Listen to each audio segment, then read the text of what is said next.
Welcome, everybody, to another episode of Four Quarters Legacy Podcast. I'm your host, Valley Uno.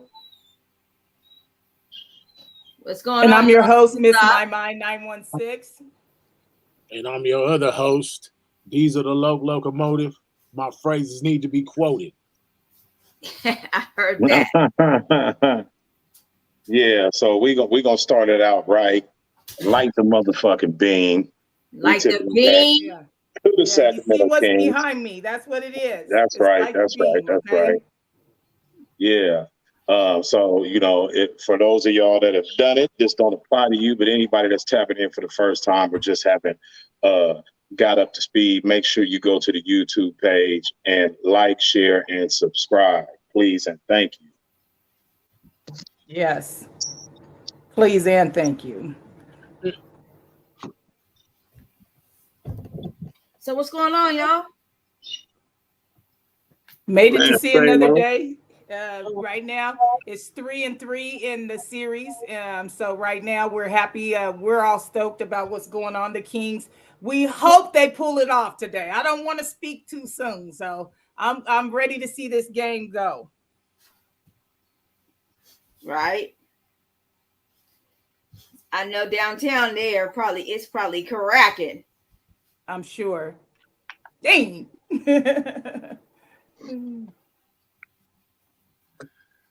So how was everybody's week? It was good. Woke up this morning feeling good. Right.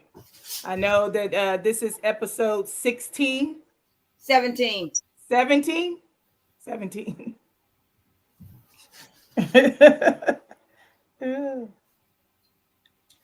We got a lot to talk about today. We're going to be, of course, doing our update on current affairs and what's going on out there in the world.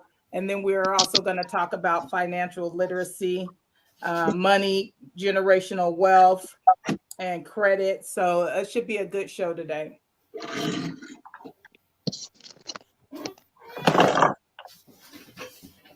I guess it's just me and you right now, sister. It's not just you guys. Yeah, don't start no shit. You know I'm having technical difficulties over here. Yeah. Well, it's okay. We've all had technical difficulties at one show or another, so it was bound to happen. Most definitely. I've been skating all this time, and I ain't getting away with that shit no more, I guess. Yeah. I've had difficulties almost every show. Oh gosh. Because you try to rebuild the damn computer every show. No, I got bad internet connection over here. Woo. I'm delayed right now.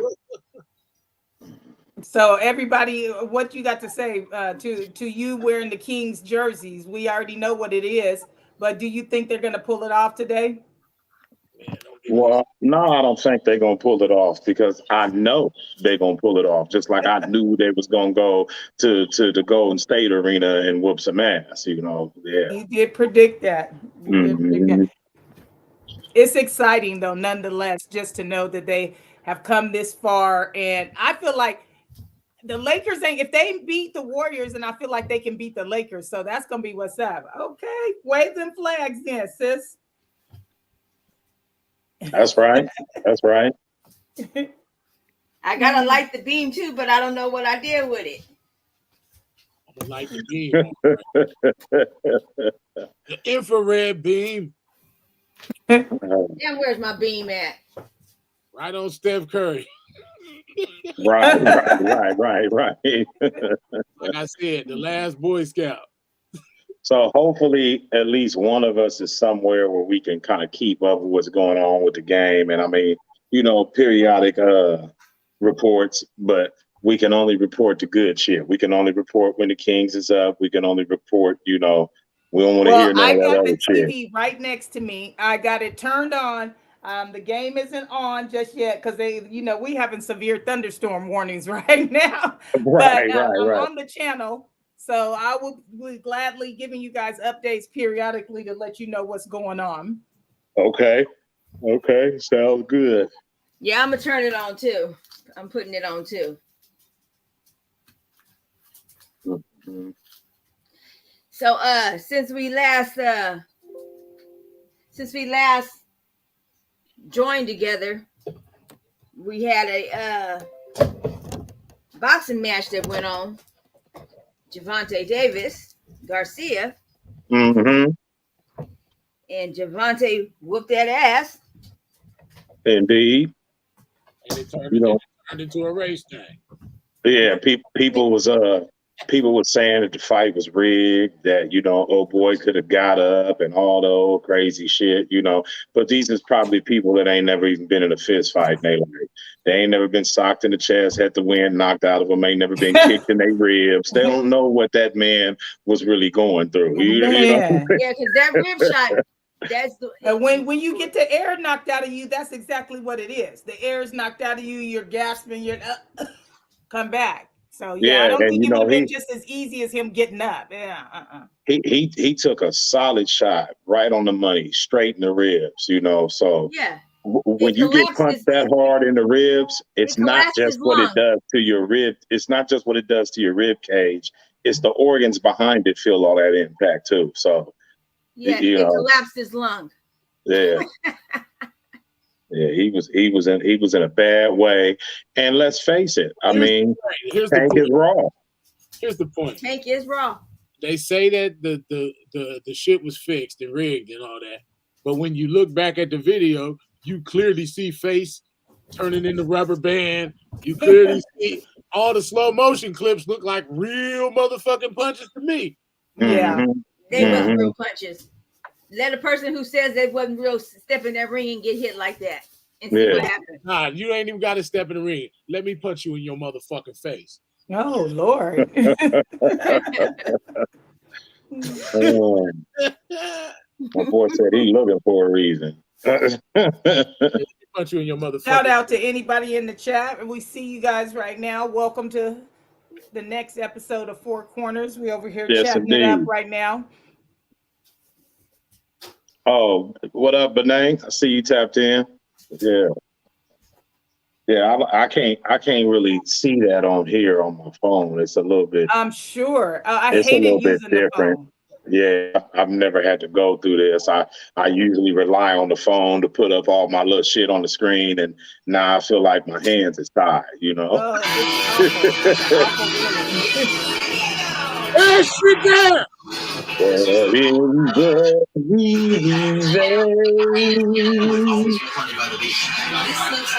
Wasn't a easy. George and Weezy. The hell was that, man? Damn. Crazy, This is a basement. You're all a basement until you put chains on the walls. Man, listen, somebody need the shit slapped out. It ain't me. Never me. I'm trying to turn the game on. Oh my goodness. We'll start with muting that motherfucker. I was about to. All you had to do was leave the broadcast, then figure all that out and come back. Stop your mic and your camera, then handle your business, okay? Man. Yeah, so I'll try to touch on the stuff that I had, like I said, because I'm coming off of my phone, I can't access the information that I was going to talk about as far as the current affairs. But one of the things that I wanted to talk about, because I just couldn't believe how crazy it was the Uber Eats driver, or the food delivery people. I don't remember which actual program he was running.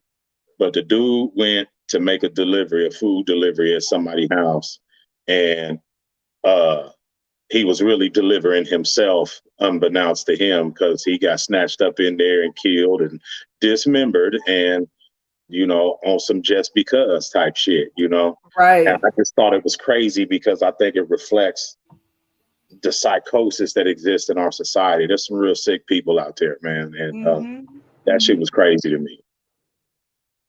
Yeah, that was awful. And I just can't imagine that you just get snatched in, murdered, and then cut into pieces, dismembered. Come Mhm. on. Well, he didn't And feel all that he was part. doing was just trying to make a few ends meet by delivering food. It seemed so easy. Well, Okay. he didn't feel the dismemberment. He was clearly dead. But Yeah. Well, You, still. you know what made it crazy though is because he was communicating back and forth with his wife or girlfriend, whoever it was, his significant other. He was communicating back and forth with her, like, "Yeah, I'm finna come home, but I'm gonna just go make this one last jug." You know, he wanted to make one more delivery. He probably had a personal quota that he was trying to meet. You know, because I remember when I was doing that type of stuff. You know, it's if I'm not out here, if I don't get a certain amount of money in a certain amount of time, it's not worth my grind. So he was probably trying to meet his own little personal quota. He said, "Yeah, I'm gonna go make this one last delivery." And he texted her, was like, "Yeah, I'm right around the corner from the place, and then I'll be heading home." And she didn't hear from him no more, you know. And so after a certain amount of time, I think it was the next morning or whatever, you know, she or it might have been later than that. Anyway, she hit up the authorities. They tracked his movements to show that he actually went there, had arrived at the place. And so that's how the police wound up going over there. And when they looked at the dude's security camera footage, they were able to see him sometime after the delivery was made, bringing big garbage bags of stuff out to the side of his house. And so when they went around and looked, the bags were still there, and the dude's, you know, dismembered body parts was in the bag. What? And all he was trying to do was make some extra money running Uber Eats. I just that one blew my mind. No, it's You know just what a I mean? prime example. It's a prime example that nowhere's safe. Nowhere is safe. Okay. And you got to be aware of your surroundings. No matter what, once the guy, because I seen a photo of the guy, it was a Caucasian man with tattoos all over his head. He looked like some crazy lunatic. So, I mean, hence people moving forward might want to just set the bag down secretly and run, because all you got to do is take a picture of it. Like, don't be sitting there bending over, because how did you just get grabbed in like that? Like, that had to be awful. And so, I mean, my heart goes out to anybody who knew the man, his family, his friends, but that's awful. Yeah, you know, and that's one of the things where it's like, okay, this is why I'm a proponent for, you know, fuck gun control, you know, because me, you know, I'm gonna have something on me. You know, I'm breaking Uber Eats laws or whoever I'm working for. I'm breaking their laws because I'm gonna have something on me because I know it's crazy people out here like this. Right. Yeah, Right. I see you, Benet. There was some info on it, but I had some difficulties here today. All that stuff was in my phone. I planned on putting it up in the chat. I mean, on the screen, but I'm broadcasting from my phone because my mic wasn't working on my computer. All right, well, hold on. Let Yeah. me go ahead and put this nigga on blast real quick. What up, Kai? I see you. Hey, Kai. Hi, Kai. Yeah. My baby. And to anybody who's on who hasn't said hello, we see y'all. We see you. Just trying to get a little bit more information about the poor guy who got dismembered, just trying to do his job. Just trying to do his job. Yeah, that was That's my job. crazy, man. Yeah, when I heard about it, I was just like, "What in the hell?" You know. hmm Yeah, and you know, like you know, like Bees had said, you know, it ain't like he felt the dismemberment part. You know, dude could have took him in there and knocked him out immediately. We don't know what happened, but the whole thing is when you lose somebody, you know, as far as his significant other or if he had kids, I don't know none of that. But whoever his family was, when you lose somebody, it already hurts enough. But then to know that they got done like that, I can just imagine you know, Yeah. you know, it would be really difficult to talk me off the ledge if somebody did something like that to one of my peoples. You know, I would be Agreed. you know, yeah. Agreed. On a lighter note, I do see someone in the chat talking about y'all ready to shut off that beam. That's my big head baby boy who ain't a baby no more. We ain't shutting nothing off, so you might as well get ready. You need to get some tissue. Yeah. Don't take this ass whooping personally, nephew. It's going down, and we not shutting off no beam. You know, okay. What we really doing is we trying to bring you back to your roots. You was from Sacramento, boy. Hey, 916 baby all day. Okay, so correction. The guy was clearly a Mexican. that killed. Okay. He was Hispanic because it says Oscar Solis, and Oh. he looks Hispanic in the picture. Is he bald headed with tattoos? Yeah. You know, some black people can't tell the difference between Mexican and white folks.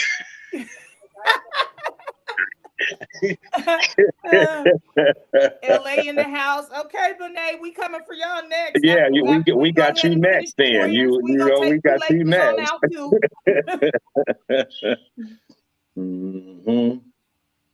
Yeah.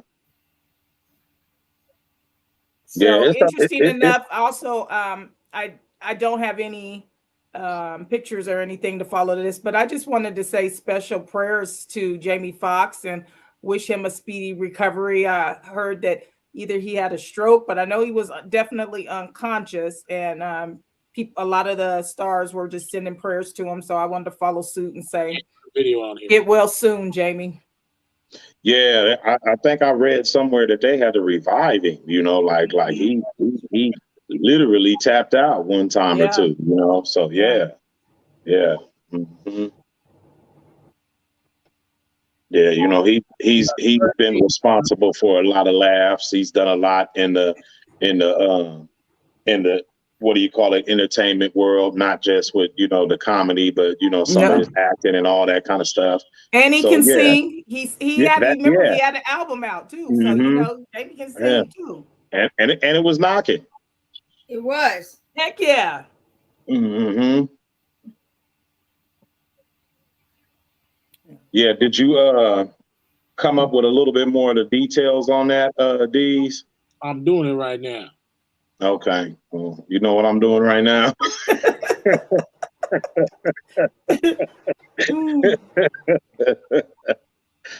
Oh, shit.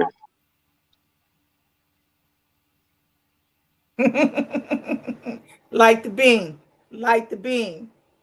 It's all about the Sacramento Kings.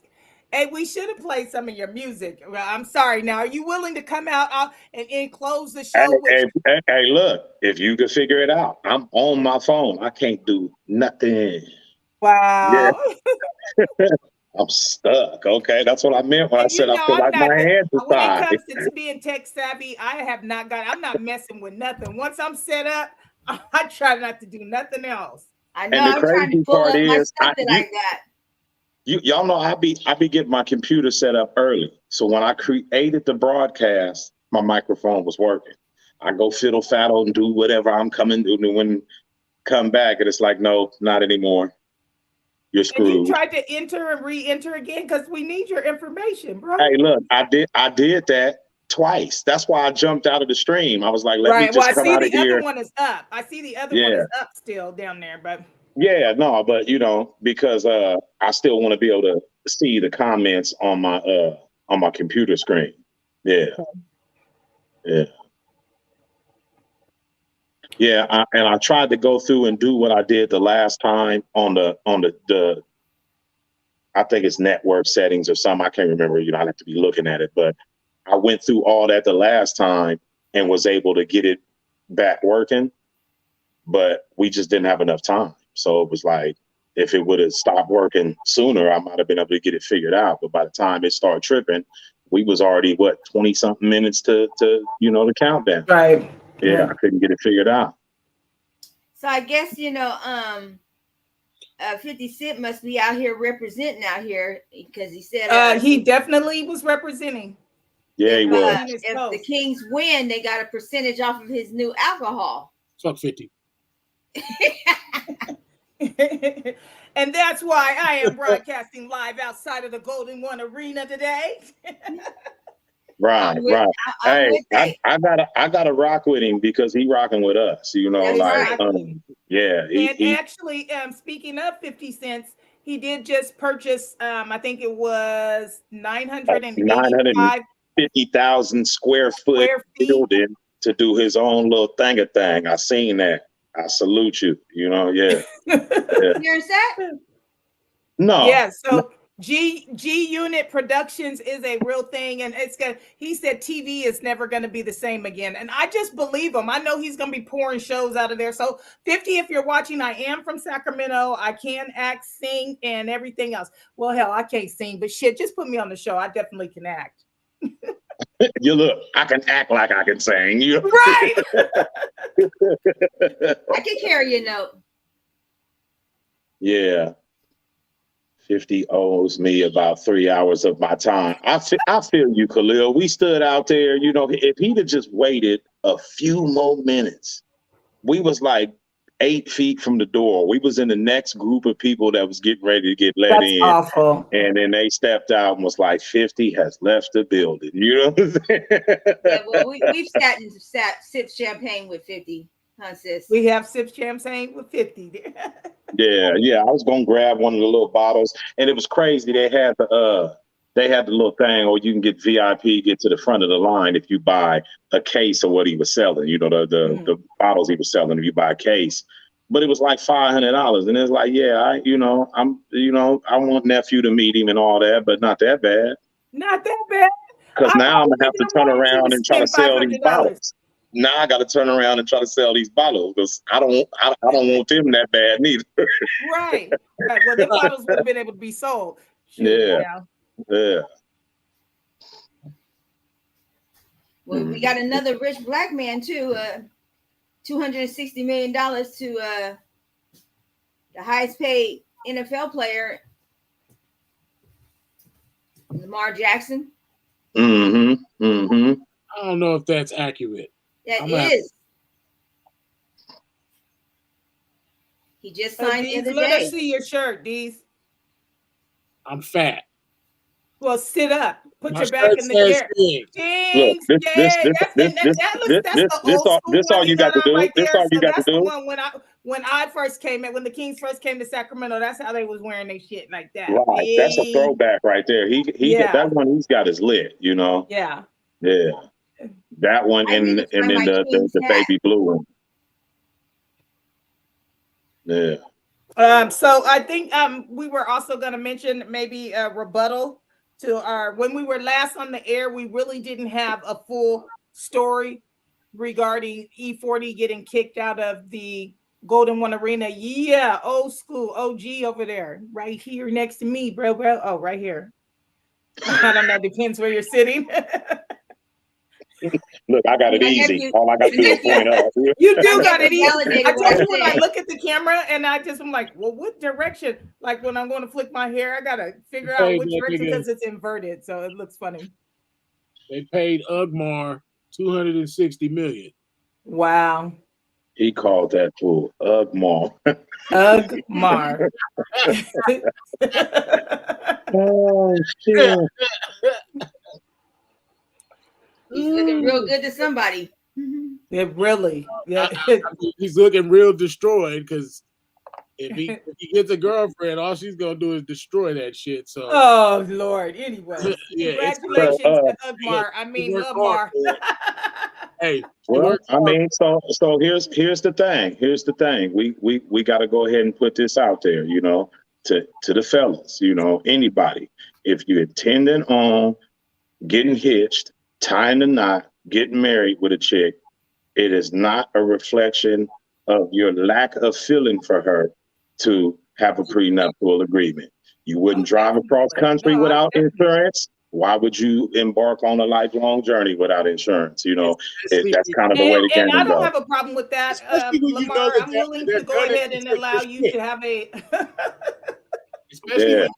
one of those arrangements. That's fine. It's literally her shit. So that's why you have to do the prenup. Because a prenup you could write in there though, hey, you're only going to take away 1 million or X number of dollars, but it can be written in there, especially if it's like a clause in there that says if he cheated or was caught cheating, then who gives a fuck? I'm just telling you how. Hey, whoa! I'm just telling you how you can write them up. But that's the thing. That's the thing about a prenup. It's what we agree upon. Right. It don't matter what the cause is. They coming onto Flaws. the stage. I mean, onto the court, No, y'all. no. I heard say- what you said. I heard what you said. I'm saying it doesn't no matter what the cause is that we wind up getting divorced about.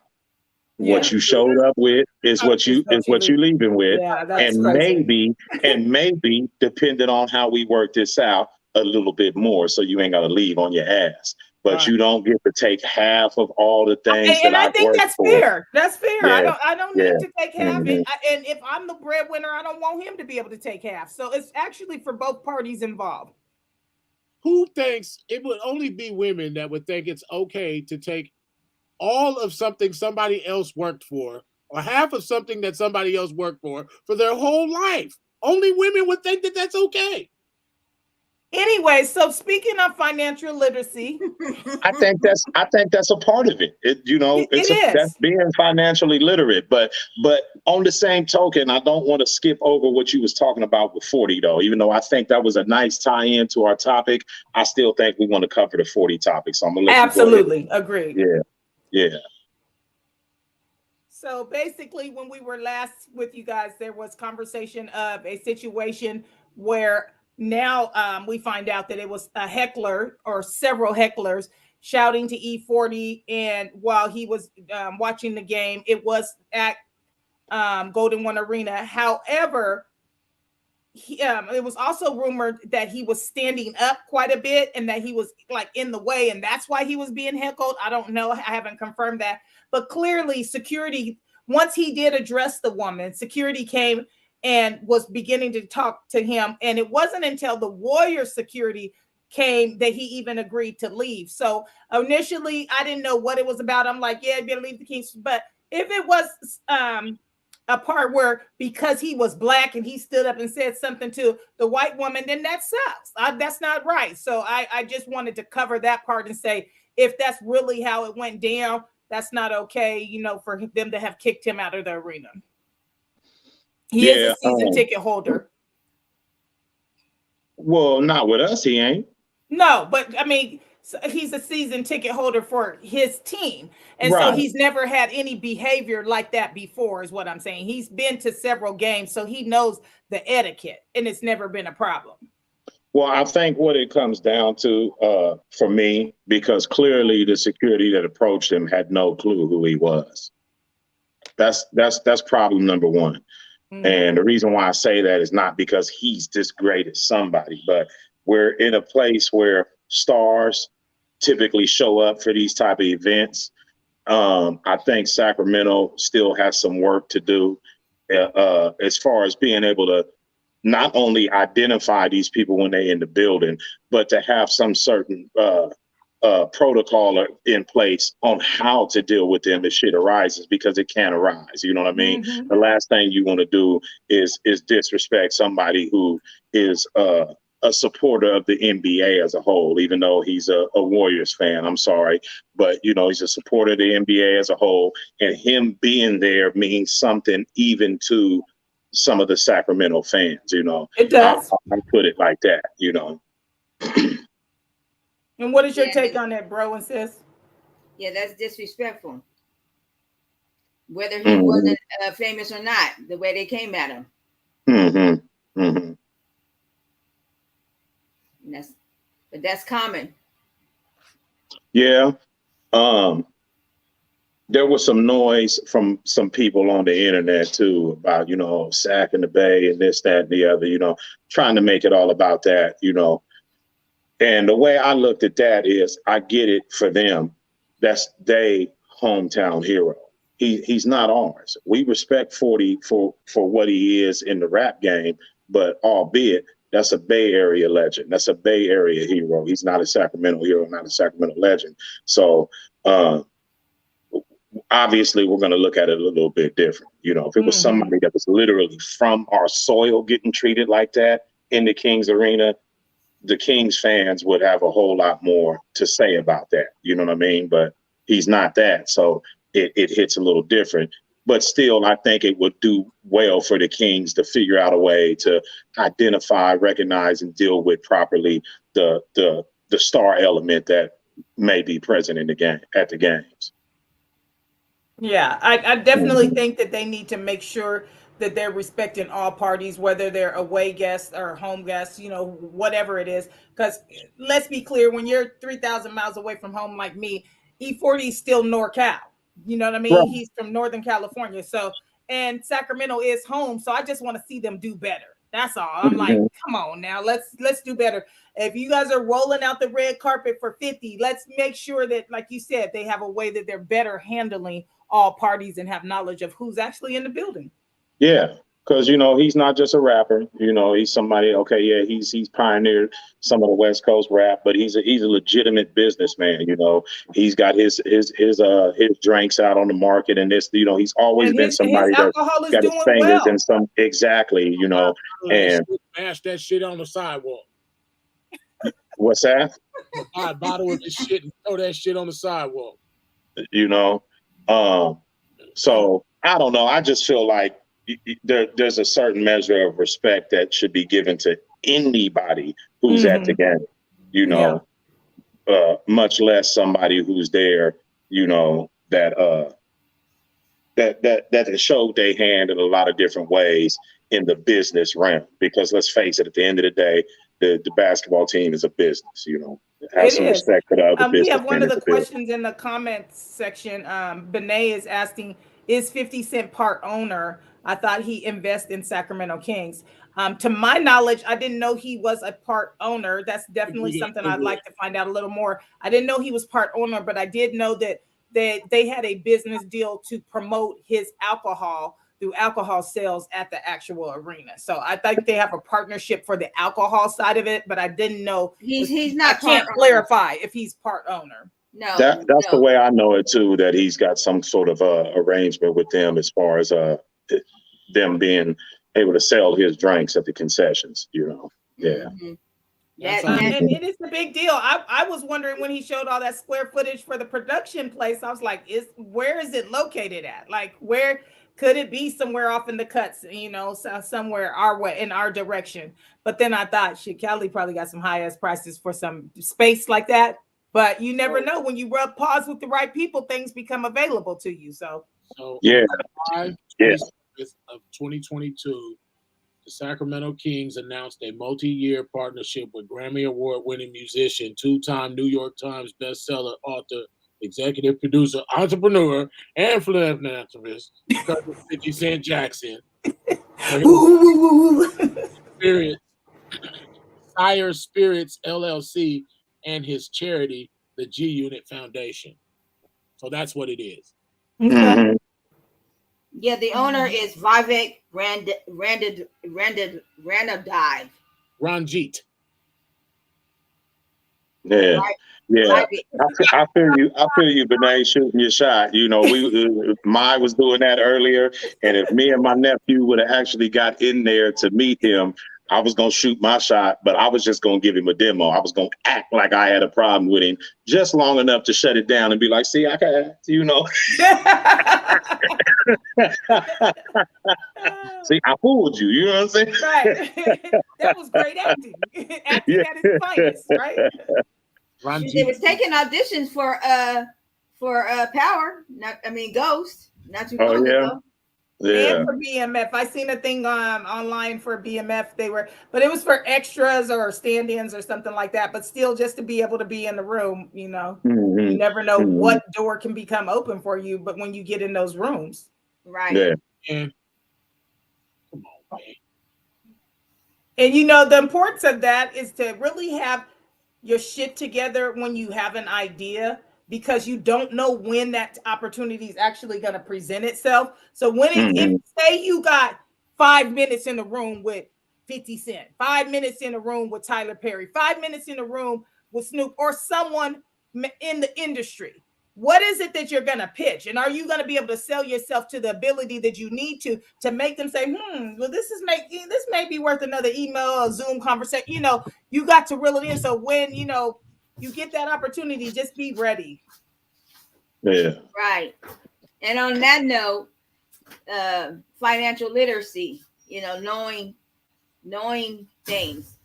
First of all, you need to have your profile together, have your LLC, know your laws.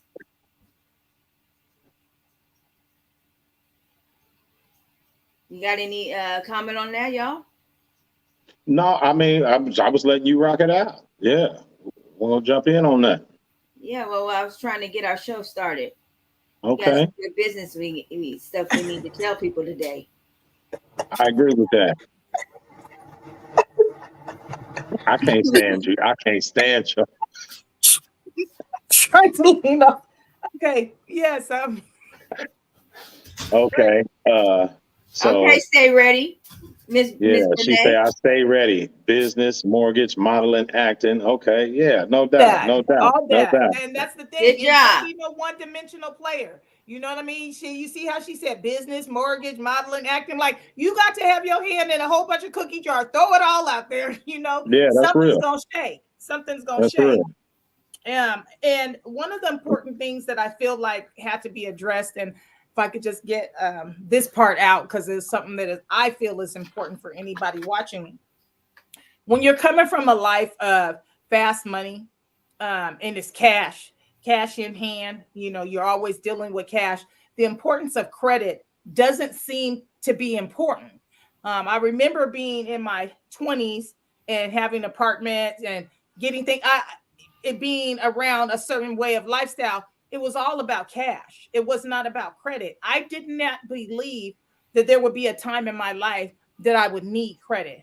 That was me Mhm. coming from an ignorant place of not knowing exactly what credit was. I feel like by the time I was in my first apartment, I still didn't have a full understanding of what credit was. Mind you, I was in my first apartment at a young age. So all I knew was that the rent was supposed to be due. I didn't understand the backside of it would be credit. So my portion today that I just wanted to talk to everybody about was take a moment to learn more about credit. Take a moment to find out what your credit score is, where you're standing in it. Even if you believe that all your money's coming in from another source, you have illegal business, you just don't believe in the bank, whatever the case may be, the dollar's not worth the same value. Understand the importance of credit, okay? And how it can become useful to you at another time. So my tidbit is find out what your credit score is. That's the first place you start at. How you can do that, there are 3 major reporting credit bureaus: Experian, Equifax, and TransUnion. Contact them and find out what your credit score is. Get a copy, and I think they do it once a year. Each credit place will tell you what your score is and what actually shows up on your credit. From Yeah, that point, you can get a free credit report annually. Yeah. exactly. So once a year, each of these agencies can give you a free copy of your credit report. It's gonna look crazy when you don't know what you're looking at. You don't know what you're looking at. You don't understand it. But take some time, like you're reading the book, because it's gonna be detailed. It's gonna detail your life. It's gonna go encounters. Well, I do remember that Victoria's Secret account that credit card I got and bought all that lingerie and didn't ever pay on it.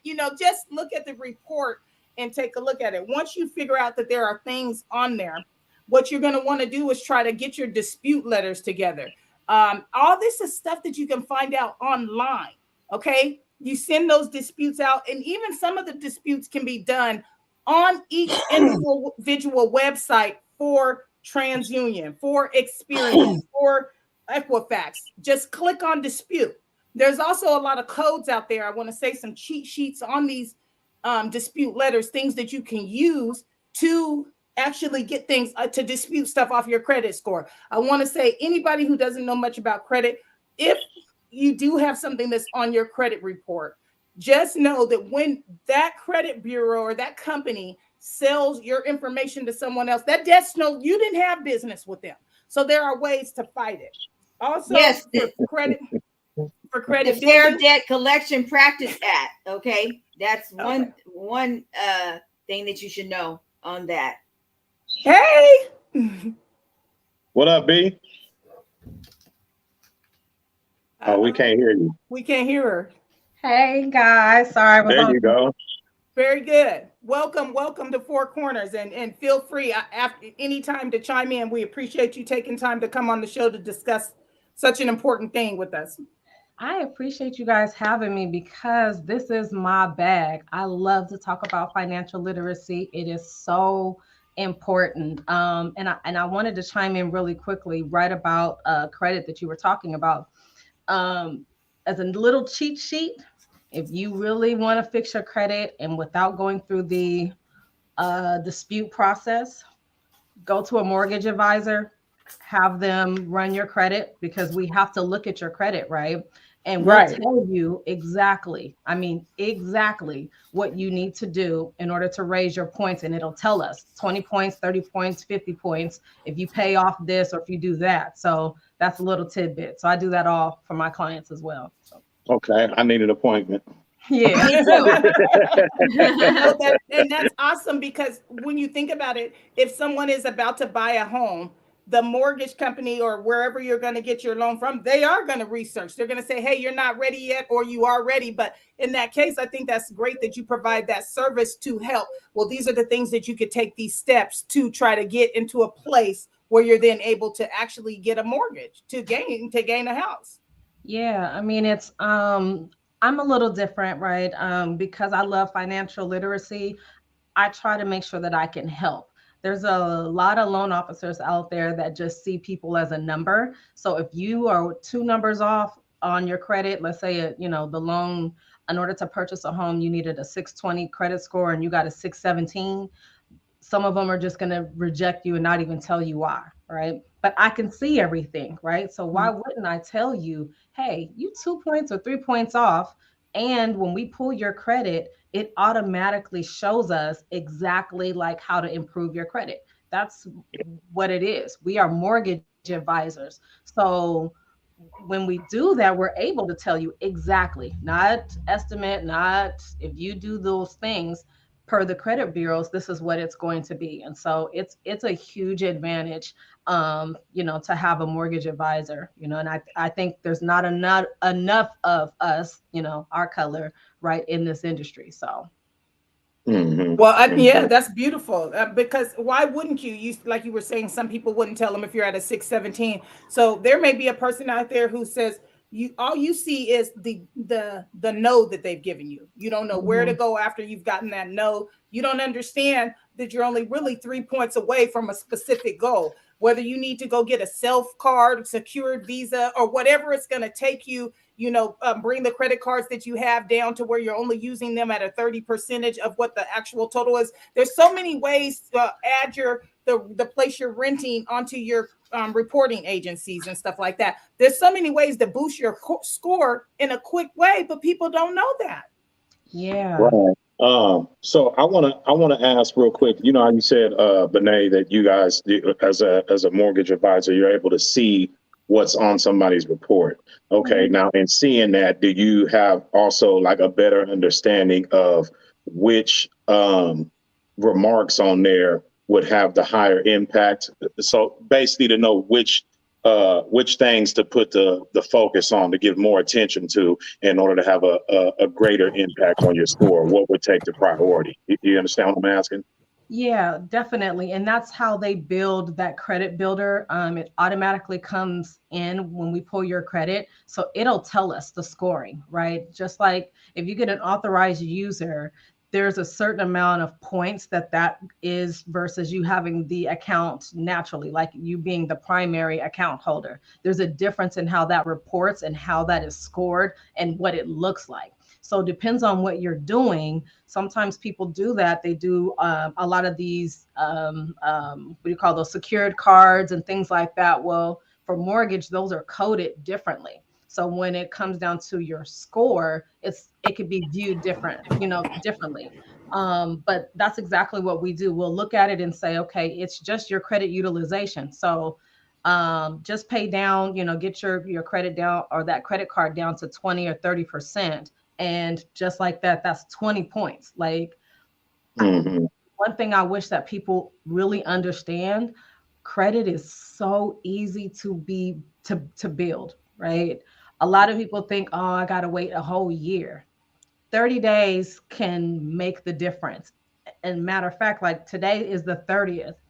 I'm going to say this so that if any of y'all was trying to pay something up and you was deciding if you should or you shouldn't, this is the last week of the month is always the best time to pay something off because they report that weekend, right? So by the 5th or the 6th, or between the 5th and the 10th of each month, you got a new score, right? So just it's those little things that people don't realize. If you're going to pay something off, and you need to have an instant boost, always pay it towards the end of the month, not just in your cycle period, just because it's going to report, right? So you're not out of a lot of money. Let's just say that you had maxed out your credit cards. Well, if you pay it down to 30% or 20 to 30%, like today, towards the end of the month, it's going to report that balance is down. So next week, if you want to max it out again, whatever, you can. But what happened is you increased your credit score, because what they reported as of the 1st or the 2nd was that you got your credit right back down to a 20 or 30% utilization. Next week, you can max it out for the rest of the month. Do you get what I'm saying? And so that's how you kind of, once you get into this credit thing, you can start seeing what people are doing. And I'm telling you, it's, you got to get into understanding really how to make the best use of your credit, really what you're doing financially. It makes all the difference in the world. Renee, I want a question. So what is the most impact on your credit score? What has the most impact? History and your credit utilization. Because if the longer you have accounts, the longer they can see how you're managing your credit. If you just open an account, I don't care if it's $100,000 credit card, you do get credit that you got, somebody trusted you with that large amount, but you're also a risk. They don't have anything to evaluate that risk. And so the longer that you have a history, that's why when people, use someone else's credit cards, they automatically get all of that length of time in that history. That's a huge factor. How have you been managing your credit? And then the utilization. There's people who have credit cards that don't use it at all. You might as well not even have a credit card on your credit report because it's not doing anything for you, right? You have it, but you're scared to use it. So again, they can't score it. So that's what credit really is they're scoring how you're managing the credit that's extended to you. Are you? And again, yeah, for anybody listening, and you do have a credit card, from my understanding, 30% of whatever your full credit line is. Do not go past that 30. So if they gave you, whatever they give you, only don't even use half of that card. You only need to utilize, like she said, the utilization. So you're paying it. Now, if you have to, then you have to, but the object is to keep it, like she said, during that reporting time, that your utilization is only at 30%, or that because you've paid it up. And then if you have to use it again, it's really how to make the credit work for you. Again, there's a lot of people who don't even understand credit. They don't understand how to build it, how to obtain it, what small counts, who reports what. And then people apply for stuff when your credit is bad. And all that is a whole bunch of inquiries on your credit, which can hurt you as well. So, understanding credit is important on so many levels once you actually get it. I think they should teach that in school to kids. And, like how they teach you to write a check, how they teach you to kill yourself with writing checks.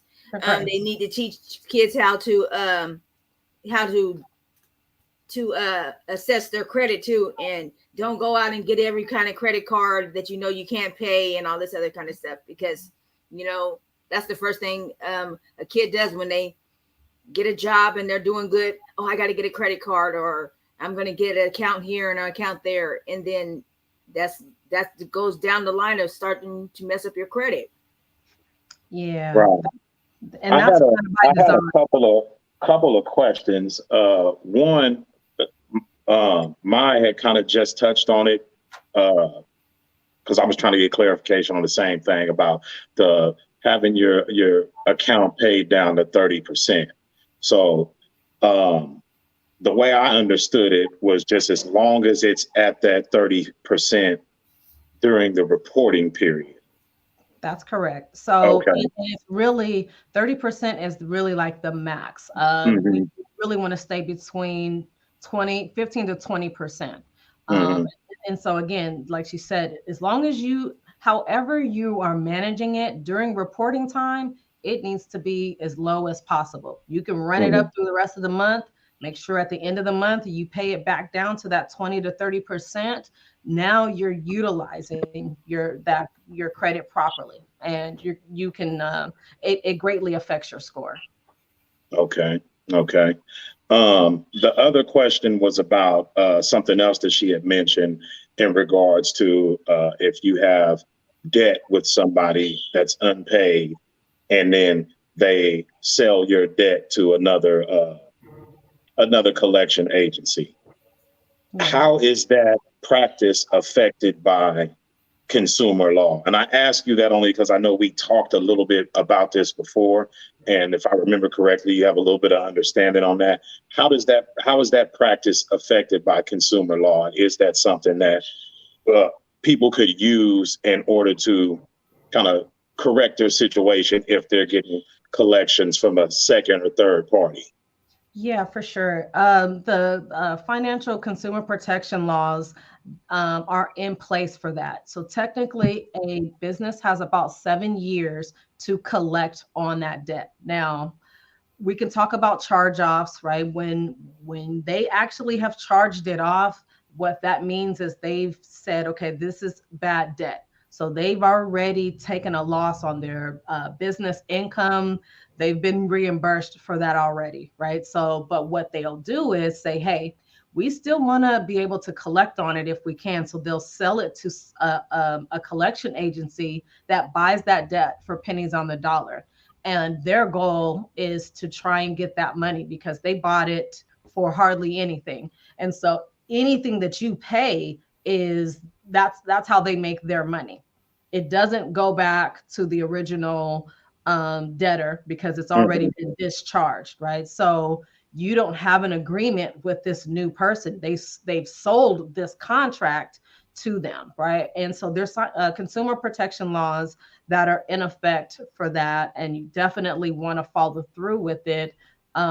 Just because sometimes those things are you're mess around and it'll be 21 years, right? They can do it and keep reselling it every 7 years, right? And if you don't know that and you're not fighting for yourself, it's just going to continue to go on and on and on until you file the necessary paperwork to say, hey, this is an inaccurate debt.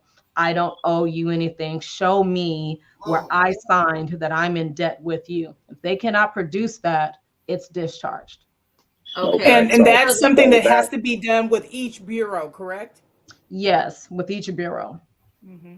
Okay, So so that just to make means that sure if I you have to, understood what go you were ahead. saying, if you're not up on the process, then something you did in 2010 can still be showing up on your credit report in 2023 because they're just selling it and showing it as unpaid debt. Is that correct? That's correct. And it's just anybody that collects on it, it's a business model. It's saying, Hmm. hey, I think I'll be able to collect on this debt if you sell it to me. And that's why if let's say your debt was $1,000, they're willing to settle it for 300, right? That don't Hmm. make sense. Well, it's because they bought that debt for hardly nothing. And the company says, well, if you can collect on it, I've tried. We've written it off, whatever. So anything that you pay to them Yeah. is it's 1,000% markup, right? Or whatever that is, because it's Hmm. for them, it's just straight gold. It's straight gold. It's free Hmm. money Well, to them. and sometimes you pay something in full because I've been seeing a lot of things that don't pay off that account, because you may pay that full account off and it doesn't even do anything to your credit score. So you have to be mindful of the way that you go about. And I'm glad to hear that there are mortgage advisors and that there are someone who can advise you on the route to go with each specific thing that shows up on your credit. That's why you have to talk to someone who was trained in that industry, who knows what they're looking for, who knows how to help you get past that. Because sometimes you pay it and it's still there. Yeah, and so and here's the thing. You have to know when you're paying that off. I've had clients actually, and I've advised them to pay it off. But you before you pay it off, you call them and you tell them, hey, I'm gonna send you this money, but I need a deletion letter.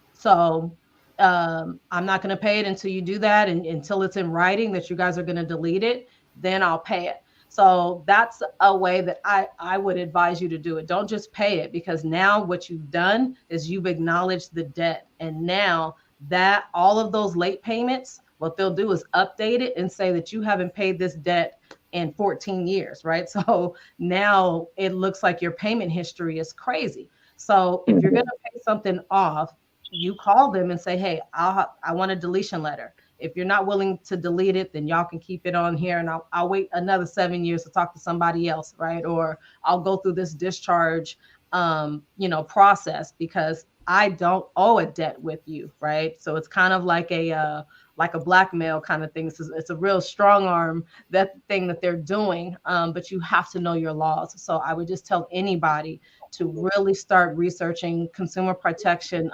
laws and really go after it, because if not, your credit's going to suffer. And So there's certain things you can put. Go ahead. I'm sorry. I was just going to ask, does how important is verbiage when you're taking these steps in the process? Because I had I think the terminology that was used was something conditional acceptance. Like when you're getting these collection calls, that you tell them that you'll make a conditional acceptance, being that I'll accept this debt on the condition that you can provide me with documentation that I actually owe that to you. Is it important to use that verbiage when you're talking to these people, or how much does that weigh in? It weighs a lot, because again, if you don't know any better, they're going to act like, they're not going to tell you that this is ways to kind of get out of it, right? Because their job is to collect. So it's a chess game. If you know that, okay, I'll accept this, but you got to send it something in writing proving that I signed for it, that I actually took out this debt with your company, not the company that charged it off with you. And if you can't do that, I need you guys to update this, and I'm going to go through that dispute process, because they have to have something, right? They have to have an actual piece of that debt, a part of the contract, the terms, agreement, something. And a lot of the times they don't. So, and that's why verbiage is everything. Your verbiage is everything. And if you research, there are different letters or different codes that you can put into your dispute. And that's just something you would learn. Spend a little bit of time of figuring out which terms, like to a T, verbatim, what somebody has used time and again to get those things off of your credit. And yes, the verbiage, it matters. It matters what you're implementing in that part of it, and to get it discharged. So I do want to what happens when you have a good credit score, but you can't really use it for like you can buy cars, you can buy stuff like that, but then if you try to go to Best Buy and get a card there, or Home Depot or something like that, they won't let you get it, but you got a good credit score though. Well, and so like over 700 good, not like a real good credit score. It's the lack of credit history though. Yeah. And so and that's the thing about what's behind the veil. A lot of the times it is something, it's not just your credit score, right? It's your history or the type of accounts, right? If you have a lot of those secured cards, well, for certain people, they don't count that. They don't score it the same, right? So they'll say, okay, so you're out here borrowing credit. Let me look at something that was actually primary in your name. And that's why those codes matter. Are you a authorized user? That's reported differently versus you are the primary account holder. So anyone that's extending credit, let's say a Best Buy, they have their own scoring model. And depending upon what's on your credit report, to them, you'll have a different risk, assessment, if that makes sense. So it isn't just credit score. Okay, but I did want to add something to your comment about the dispute letters. So I don't know if you guys are aware, we have AI, right? Everywhere. Okay. So, what they're doing now with these dispute letters, be mindful of these dispute letters that you're getting online, right? And if you are submitting those letters via email to any of the bureaus, they have chat bots, AI that are scanning for it, and you're automatically can get a denial of this dispute because everybody and their mama is using the same letter. So if you're going to dispute, print it out, and I know a snail mail, put a stamp on it and send it, right? Because now that goes into a different portal versus online where it's able to just be scanned. So that's just a little tidbit is That's perfect. Yeah, That's I had heard that the actual sending of the letter is is very important instead of just emailing through through like through the the bureaus. company. Yeah, Yep. the credit bureau. Yeah, and when you do that, here's a thing, you know, that Lexington law maybe get upset, but they a lot of times all they do is print out all of these letters and they send the same letter 15 or 20 times. The reason being is the credit bureaus have to answer every single letter, right? So if you versus online, if you submit that and do a trying to get that discharged online, you can only submit one letter. But if you print it out and send it to the bureaus, once that's printed out and scanned in, this is dispute one. So they have 30 days to answer that first letter. So if you're bombing 14 letters to them, well, somewhere in between it, you're stacking it, they're going to miss one. And that sometimes is what happens is, you know, letter number 10, they still have that 30-day clock. And if that 30-day clock expires, that's how they end up having to get some things removed. So just be mindful. Take the time, get you a book of stamps, get your letters, right? Even in your letters, switch up certain verbiage in it. Yep. It's the same, you know. So you're saying send them, shoot them out just like maybe 10 letters, and they can't get to all 10 of them. So one of them might expire, and so once it expires, you're good as gold. Correct. And not Okay. just all at once. Let's just say every couple of days or you know the following week, because those are new letters. And then again, just change up even if it's one word, because again, we have AI now, right? So they're going to start scanning certain things in, and now they are saving those letters. Like, okay, this is a dispute letter that we need to be mindful of, right? So, but if you're changing different words, it's hard for it to keep up, and it's not. It looks like something new, not something that was just printed off the internet that somebody, you know, gave. So there's a lot of tricks to the trade, and I gave you that's a nugget for y'all. Just Okay, so blow them up with that. I got another question. So a court order debt like revenue and recovery, how do you get them off of your back? Uh, I just had a client had to deal with that. So they have a duty to report accurately and in a timely fashion. And a lot of the times they are not reporting accurately and in a timely fashion. So what that looks like, for example, revenue recovery, you may not hear from them for 2 years and all of a sudden it's on your credit report. Well, hold on, wait a minute. How can I have paid that debt? You guys stopped sending me letters. I haven't had an opportunity to pay it. So you're reporting inaccurately because you didn't give me the opportunity to make good on that debt, right? So there's things that you contact them and you say that. When's the last time? Can you pull and tell me when's the last time you actually guys sent out a letter and to what address? It's their job. It's not your job to update the address with them, right? Okay, so if you say the revenue and recovery was tripping with you, right, and you contacted them and say like it was $1,500, and you said, okay, I got 12 right now. Can we squash it out for that? And then they say no. Okay, well, you can't if that's a direct debt, so they have the right to say I want all my money, right? But it's about how they reported it, right? Again, did I make a payment and you guys, didn't give me credit for it? Like, there's just a lot of things that you can look and get them on a technicality. But I see a lot of times revenue recovery, they're so busy that they don't act. They have to give you a statement to say this month, this is due. I don't care if you set up a payment arrangement, they're supposed to send you a letter, right? That you're in default or we haven't received a payment. They're supposed to call you. They have things on their side that they're supposed to do. And if they don't do those things, that can be grounds for removal from your credit report because it's reporting negatively. It's inaccurate. Does that make sense?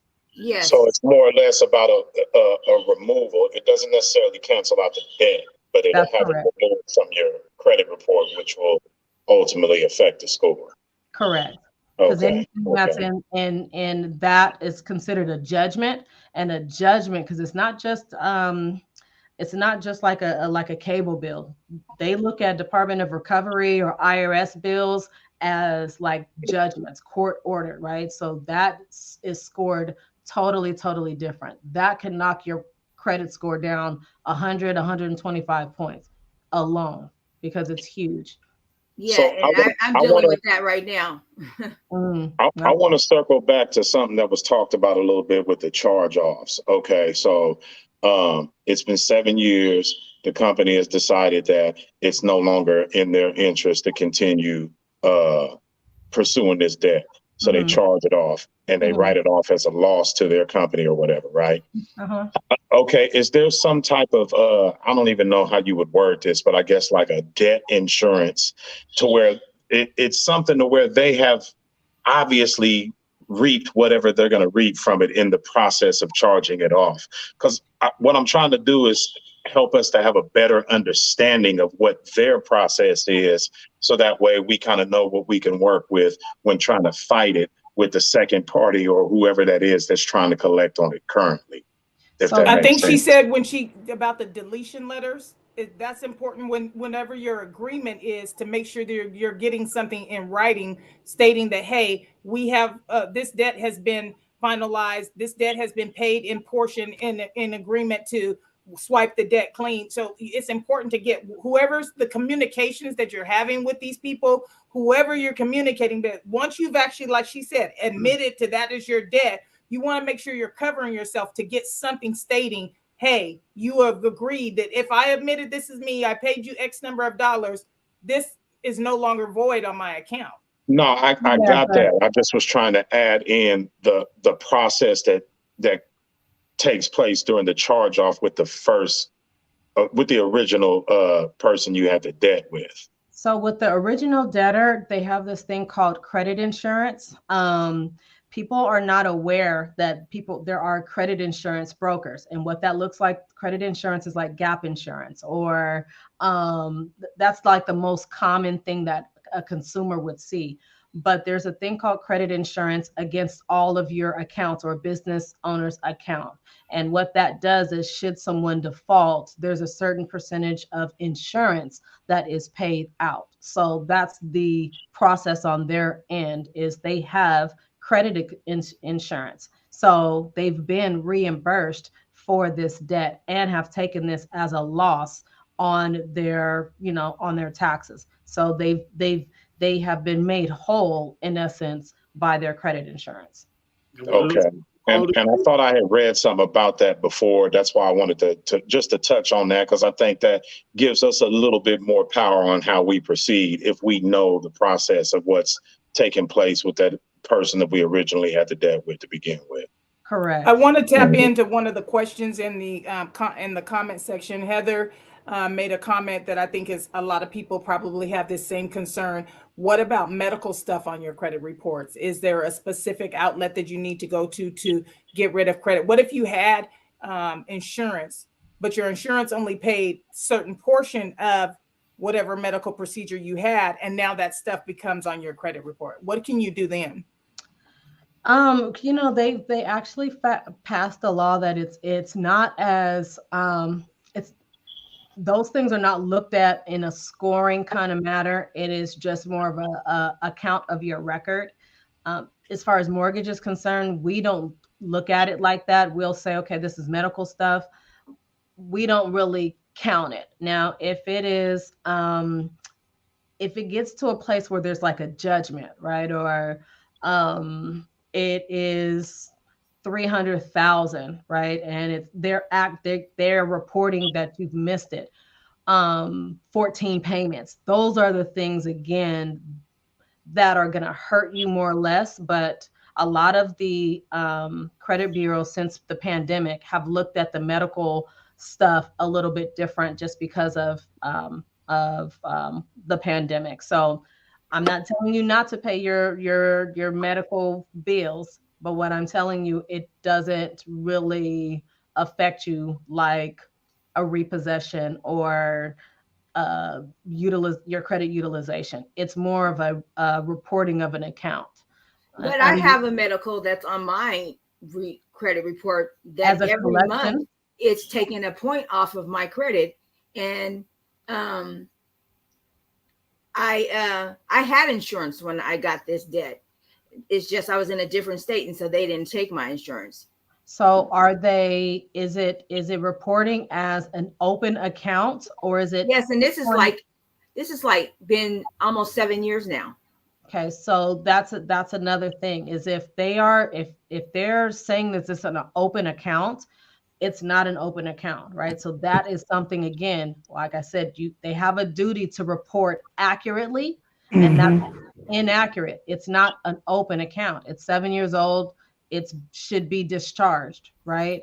And so it should or be in collections. If it's in collections, that's not really considered an open account. It's closed because it's picked up by a collection agency, no longer with the original debtor. So that's when you can fight that battle. But if they have it opened, that's something that what they're trying to do is get you to contact them so that they can make arrangements and update it. And that's actually a good thing because you can get that actually removed and or reported accurately versus okay. And then another question, they say to go to your report and take off old addresses and phone numbers and stuff like that are on your credit.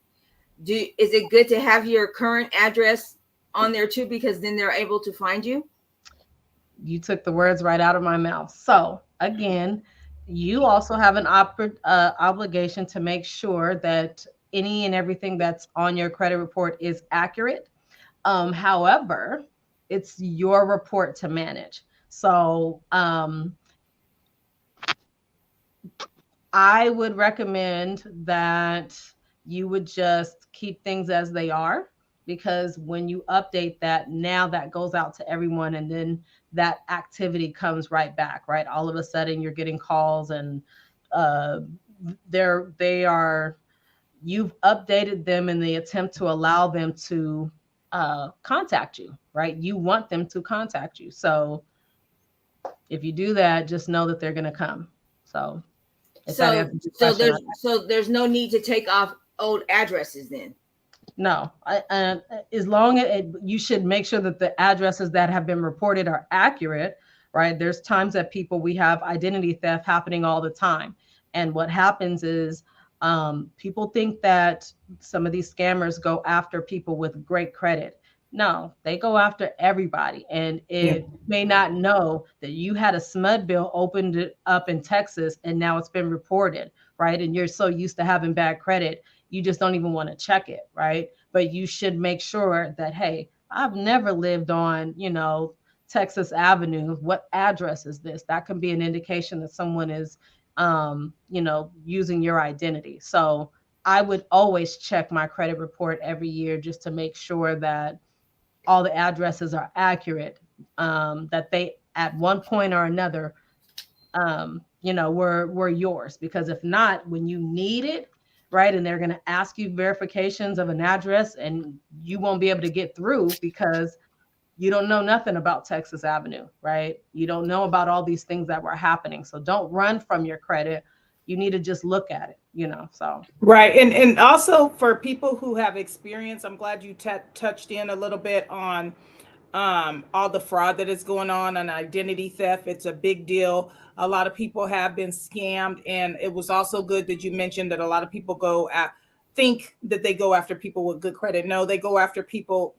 Anyone can get that happen to you. So there are certain things that are available where you can lock your credit, where you can lock your social security number, where you can lock. So those kind of locks go into place to kind of prevent those things from happening. If you know you've lost a wallet, if you know you've lost your ID and your social security number, please lock that stuff up, because gone into the wrong hands, even old mail that's not shredded with your information on it, you just don't know who's digging through the mail. You have no clue that people are waking up every day, and that's their job. Their job is to go find somebody People that else's work at the information. recycling place doing that shit.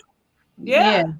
Okay, Yeah. so I don't believe it. okay, on that identity theft thing. Okay, my I lost my wallet twice with all my identification in it.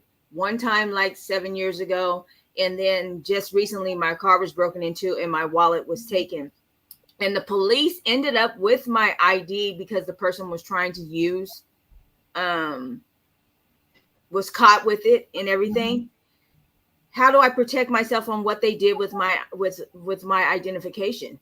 All right, first thing is don't leave your wallet in your car ever. Never Never. Right. underestimate the convenience of a pocket. You Yeah. know, My daughter does that, and she leaves her purse, right? But she takes her wallet, but she's like, "Oh, my purse is too big," so she just leaves it on the front seat. And I'm like, "Okay, yeah, they're not going to get anything, but like they're going to bust your window, right?" But Right. it's just silly. But so yeah, never leave your stuff. But it actually kind of can work in your favor, because now you have a reason to lock your credit report. Now you have a reason to dispute all of this stuff, right? Because in fact, you have a police report stating that someone had your ID, right? And they could have done anything. Some of this stuff could have been reported. I don't know how long somebody had access to it, when somebody got, what have you. So it can work for your advantage, because now all they're going to ask you is for a police report, right? And then you can kind of start that process. And then it really is that these companies have to produce some sort of contract or agreement showing this was your signature, right? Does the signature that was signed on this agreement, does it match the signature that's on my license? That's why I tell people, when you sign your ID, just know what you're doing. If you sign it crazy, just whatever, that in an event of an identity theft thing, then somebody else kind of signed it the same. Now it's going to look more like you did something, versus now if you don't, how when the check comes at the restaurant, nobody really sits there and signs, right? They just kind of scribble. Do that in person. Sign your ID how it should be, because those are going to be some of those things that can protect you. So send that police report. So get that police report, file another police report saying that you have had identity theft, and the police will back that up because they had your ID. Okay. Anything could have happened. So that actually Okay. can work in your favor. I want to clarify something you just said about the signature. So when you said, like, if you go get an ID, you sign your signature the way you would. The way Because like mine is what they refer to it as a doctor signature. It is just scribble. It's my first initial scribble, last initial scribble. So yeah. I mean, So, but you got to understand, in court, or when you really need to prove something, that is what makes it hard, because people know that most of the time people don't sign they don't want the government to have their signature and all this other stuff or whatever. But that is a way of protection. Now, when you get your check for the restaurant, you can scribble that all you want to. And if you wanted to dispute that charge, hey man, I didn't even sign that. I don't know what you're talking about. This is my signature here, right? That's your protection, if you get what I'm trying to say. I got you. I get it now. Okay. Yeah. So I wanted to ask you too. I see the word FICO score. What is the difference in your FICO and your credit score? Okay, so FICO again is a scoring model. First of all, there's credit agents, credit bureaus, right? And there's credit reporting agencies. There's there's no anybody can open a credit reporting agency. When I say anybody, I mean anybody. There's no laws, there's no real protections, if you will, right? You don't have to have some certifications. So your FICO score is a collection of all of these things, right? And those FICOs can be different from bureau to bureau, right? You got a FICO, you got a Beacon score, and those are just scoring avenues. So Okay. yeah, so you may hear a FICO or a Beacon, but um, those are interchangeable within the credit bureaus. Okay. Okay. I just recently opened an account with a credit union, and um, when I had tried before, they had said that someone had used my name to get someone's benefits, death benefits in my name. So I had to go to write a letter to social. Got into contact with Social Security. Social Security sent me a letter, and so that should be off my. That's off my credit now, I guess, because I was able to open the account, right? It should be, but you need to check systems, right? Okay. Because just Somebody because could be dead, all right. Oh, that's another thing too. The check systems, like all the places where people have, the like check cash X or whatever. Good old check systems, boy. Yeah, I'm good telling old check systems. How do you get that information off of your credit? what check systems? Yeah. So you contact check systems, right? You can actually look it up online. So before you go open an account, if you think you're in check systems, you can pull it up and enter in your information, and they will tell you we have nothing that's reported in check systems, or these are the counts that are there. So you can go to actually check system, I think Okay. .com, and pull it up. And again, it always has that a phone number for you to contact. Again, signatures, ID, they have to show you, okay, so somebody opened an account in my name, or even if I did something, right, and you had insufficient funds or whatever. Well, depending upon what's happening, that's why you're seeing like Wells Fargo, Bank of America, all of these companies now reissuing checks for insufficient funds, because what they were doing was predatory in the sense of restacking the order of your transactions for the gain of getting insufficient fund fees. Mm-hmm. Mm-hmm. So That's there's why a it's so important to know your laws yeah. and to read them and over and over again, so it sticks into your head. Like, oh no, this is. Oh, excuse me, something's in my eye. Hold on, y'all. All right. Yeah. Up to the I day. think- Kings is winning. Kings is winning. All right, go. Oh my god. I thought I had seen 35 to 33 Kings were up. I just didn't know the proper time to interrupt, but yes, they are up at the time. I think a lot of people, that's why I felt like credit was the great place for us to start, because there's so much misinformation about credit.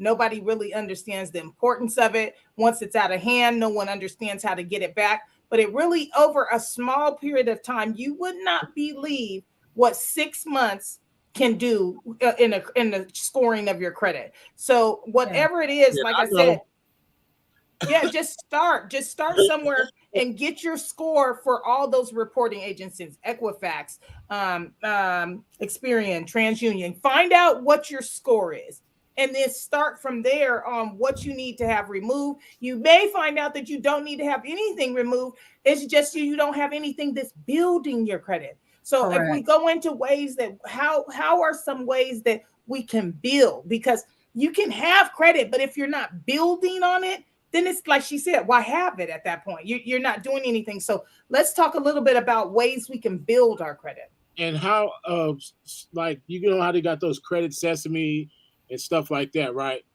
Clearly, those reports are not accurate. Because they're not credit bureaus, and so that's what I was saying. Those are companies that are more like credit reporting agencies. They have access to all of the credit bureaus and they will match your information with their scoring system and they will score it however they seem fit. It's always a lot lower It than what is. your actual credit is. Yeah, because people say, "Oh, I just pulled my Credit Karma, and I got a 760, and I pull it, and it's 619, right?" And people are really disappointed because they think they have good credit or they're applying for credit cards. Credit Karma has actually been in the news for steering, in essence, telling people that they have a certain kind of credit score so that they can recommend these credit cards to apply, right? And then when they do apply, they get denied. Well, you don't know on the back end, those are partnership things, right? For every application that comes in, they are getting money, for that. So see, what I've been finding out is that my score is way higher than what Credit Sesame says it is. yeah. So I'm trying to figure out what their angle is with that. Why are you telling me my score is this? But then when I actually see the actual report, it's way higher. Right. So listen to what she is saying though. Those type of avenues, they're not legit, basically. So the go ahead. What I'm really what their angle is to sell you more credit. That's why they're always showing you, oh, you can apply for this particular credit card and all of those types of things, right? Refinance your car. They always got something they're trying to hand to you. Right. And so that's the reason. And again, whether you get approved or not, for every application that they are able to process, that's how they're making their money, right? Or if it's reported that you have bad credit, they tell you that you got a 580, right? So you go to Lexington Law and pay $100 and $200 a month to try and get this up. If you just would have went, oh my God, if you just would have went and looked at your own credit, or like I said, talk to a mortgage professional, or go to places where they're going to show you. Go take, when I say take the hit, get a soft credit pull anywhere. That's not going to affect it, and they've actually pulled your credit, right? It's a peek into it so that it's not a hard hit to your credit. And there will be a slight difference with a soft pull because sometimes they're not pulling all three. So it depends on if they're going to give you an average, right? So they may pull, like in mortgage, we pull all three of your credit scores. However, we'll use the lower sometimes of the three just for our risk assessments, right? Or sometimes we'll use Experian this month. Next month, we'll use TransUnion as the one that we're using. There's always fluidity, that's happening there, but just go pull your credit. Don't be afraid of it. It's almost like, I don't know how many of you guys check your accounts every single day. Most Americans do not. And this is how, again, financial theft happens. 50 cents may be missing from your account. And you're like, 50 cents, what did I do with 50 cents? And you think it's nothing. These are companies that are getting access to your accounts, testing to see if you're going to request that. You know what I mean? They got access to your account. And the next thing you know, they wiped you out for $1,200 and it's a mess. So. And be mindful of where you pull your money off your cards at too. Like once you actually do get cards and you have, even if it's just your ATM card, certain places where you go use your card at, you're gonna be charged a fee from your institution and for the person who put that ATM machine wherever it's at. So you're gonna be seeing fees. So just be smarter with your money because, like she said, people aren't going to trip off 50 cents. We're not tripping off 50 cents until you know that 50 cent got 50 million people to pay that 50 cent and they've got it from you 50 months in a row. Like, that's when it adds up. Right. So, right. Just like Arco, right? That's every 35 cents. You know how much money that they make off of that processing fee? It's ridiculous. Yes. So I wanted to ask this because most people, of course, they want to get their credit in good standing. Before I do that, shout out to the chat. What up, Woon? What up, Karmic? Hi. We see y'all. Yeah, matter of fact, Karmic, you being a business owner, if you want to jump in, you got some input, let me know and I'll send you the link. But Yes, yeah, she's been I, killing it. I wanted to talk about the power of credit. You know, say somebody actually finds themselves in a place where they have achieved all the credit goals, because obviously there's a goal behind it. It's not just to, you know, have it on our chest that, you know, hey, I got a 780. You know what I mean? Like, what's the power? How do we utilize the power of that credit score once that goal has been accomplished? That I am so glad you asked that question, because it's gonna sound like an oxymoron, but it's to require more debt. That's and right, because that's what credit really is, right? It affords you the ability to extend yourself, right? To have more debt, and it's still about how you're managing that, right? That's right. A lot of people will tell you the best thing is to be debt free, to be debt free. Well, let me tell you, a lot of companies, businesses, they are always in debt. They will never, ever, ever be debt free because they understand how things work. For an example, consumers will say, okay, I got $10,000 cash. I need to buy equipment for my company, right? Or my business or whatever I'm doing. Well, businesses, however, say, okay, I have $10,000 to show you this is what my company has in the bank, right? But because I have 10,000 and with the projected sales, I please extend, you know, He's sick with it, ain't he? I'll be trying not to bring his comments because he won't throw me off. But what they will do is say, okay, I have this amount of money liquid, so I want you to extend me in credit $40,000, right? Mm-hmm. And Mm-hmm. keep their cash, and they're utilizing their credit, right? Mm-hmm. So that's really the point of having credit, is being able to utilize it to make moves, right? To extend more. And again, I really believe that as an individual, every individual needs some sort of business, even if you incorporate yourself. There's so many different protections when it comes down to credit, right? The same things that you're buying with your debit card right now, that is like taboo. When I say Mm-hmm. taboo, if you got a debit card and you're using your debit card, it's better to use your credit card than your debit card, because Yes. guess what? You have liquid, you're using your liquid up. This credit don't mean shit. It's fake, right? It's just Mm-hmm. at That's any why I point. want to get a different. That's why I want those cars, like I was saying, Home Depot, Best Buy, things like that, because then I don't have to use my actual money, and it can count towards my credit when I make the same Absolutely. purchase. That, You know, right, and that's where we have to get to, in the sense of, that's why I love the financial literacy piece, is the powers that be will tell you to be debt free, right? But then that means they know that you're going to use what? Your liquid assets.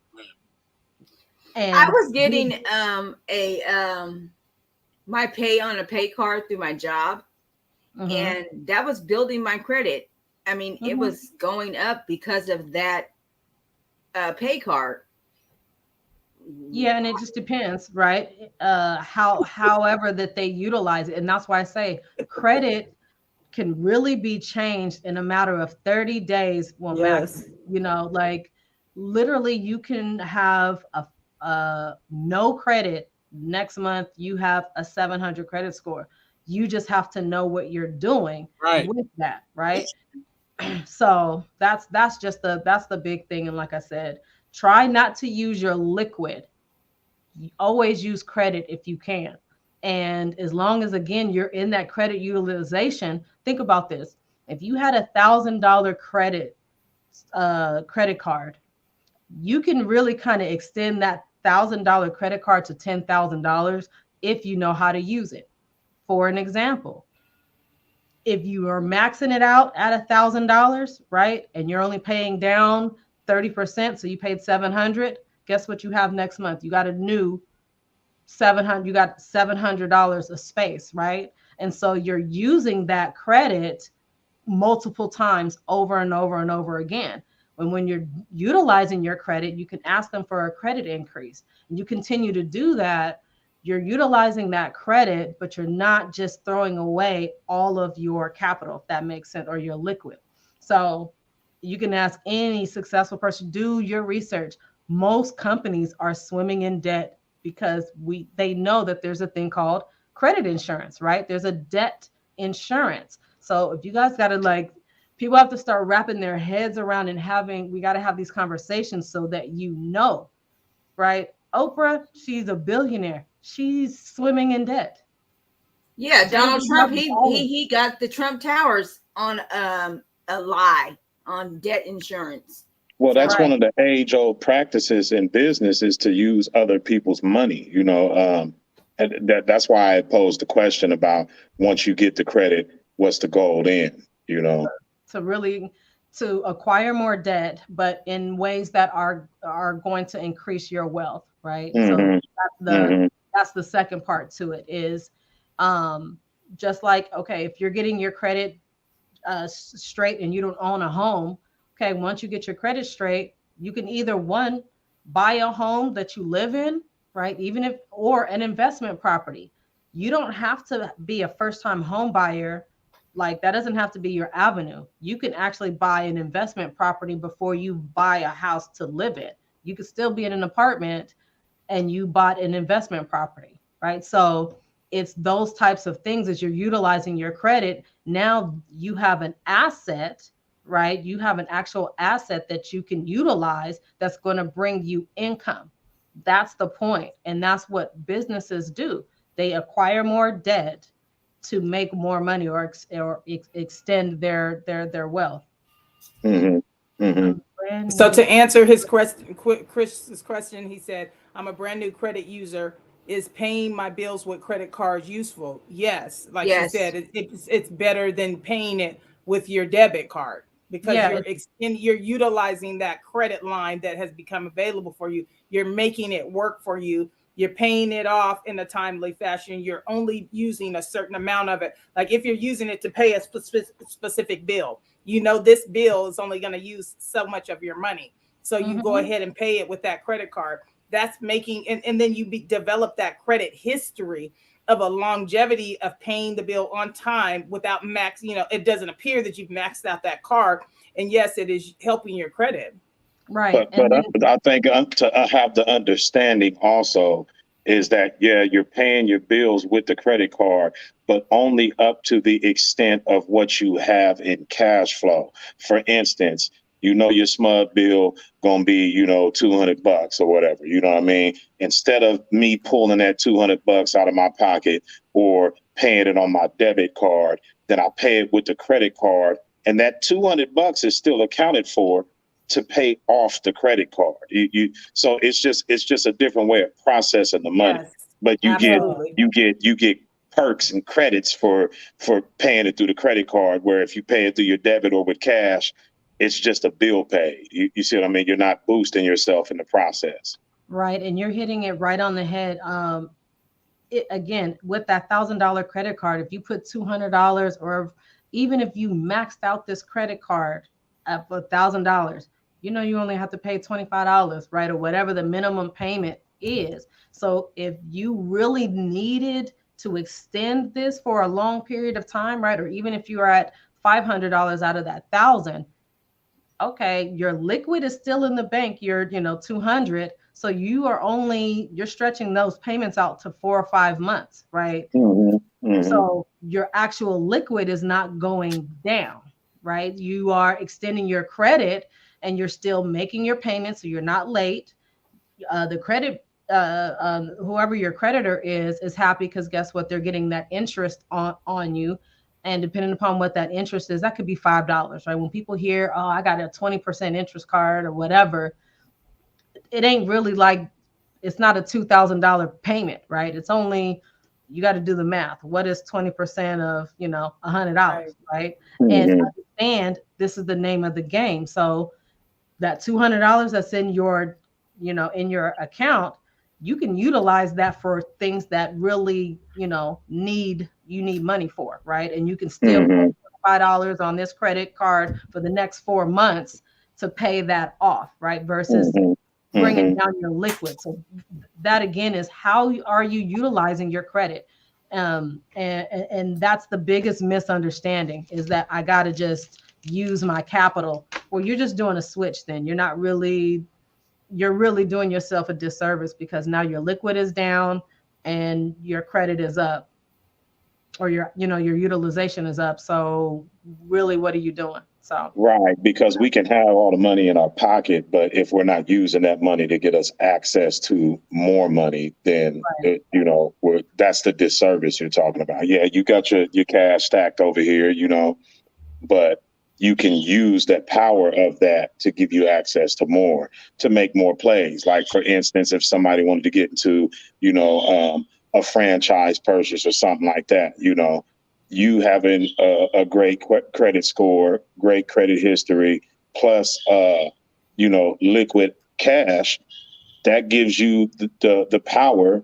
That gives you the power to use somebody else's money on credit to start that franchise, and you still got this sitting over here.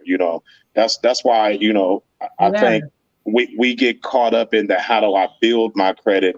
How do I get a better credit score? Because we've all been duped at some point or another. And so the majority of people are trying to fight their way out of that credit situation, never really thinking about, well, what do I do once I get there? Because the fight is so hard to get up out that bad situation. But once we get there, now what? You know what I mean? Right. Yeah.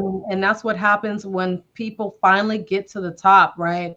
This is how they mismanage it and get right back down to the bottom, because now, okay, I got the G-Wagon on credit and I got this and that and the third. Well, if you can't make those minimum payments, now you're back into a different type of a debt, right? That is going to sink you in other areas. So you just have to understand, the purpose of getting good credit is to afford you more opportunities or access to wealth, how to build your wealth. And that's what we have to look at. It is not to build and get a Macy's card, and so now you got the latest and greatest, whatever. Right. You got to Nordstrom's things. No, if you got a 700 or 760 credit score, you need to be looking at real estate. You need to look at businesses. You need to be looking at things that you can utilize your credit to build your wealth. Because now when you transition into business, and this is why businesses always keep a certain amount of debt, guess what happens when you don't pay a bill under your LLC? Absolutely nothing, right? You can close that same business down today and open it back up in the same name. You got a new corporation number and you're still in business, right? So damn, I'll be damned. One of the things I was going to add too is when you do develop credit and you start utilizing it, whether it be for just even getting a car and you're financing a car and you have that car payment that's monthly, if you're paying more than what your car payment is, that's going to look good on your credit. You're paying the interest on that loan as well too, that you're knocking off some of that interest. Whenever you do establish credit, pay a little bit more than what the minimum is, because that's going to look good as well. Especially on a car loan, because it diminishes the length of the term. The life of the loan is shortened by you paying extra, because, okay, yeah, you got to go do what you got to do and take out this debt to get this car. But if you got a 5-year loan and you could knock that shit down, in 3 years and 10 months, then why not go for that by paying a little extra, Yeah, and so a couple of things with that, and I did want to answer Heather's question too about the franchise. But so with cars, understand that if you make two payments, if you just make two payments on a car and you want to return it, you're not going to get a repossession.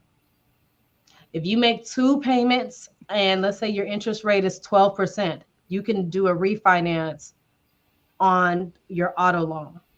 If you make two payments, you can go to the loss mitigation department, and typically they will do a review and could lower your credit, your car note, $100, $150, depends on how much it is, right?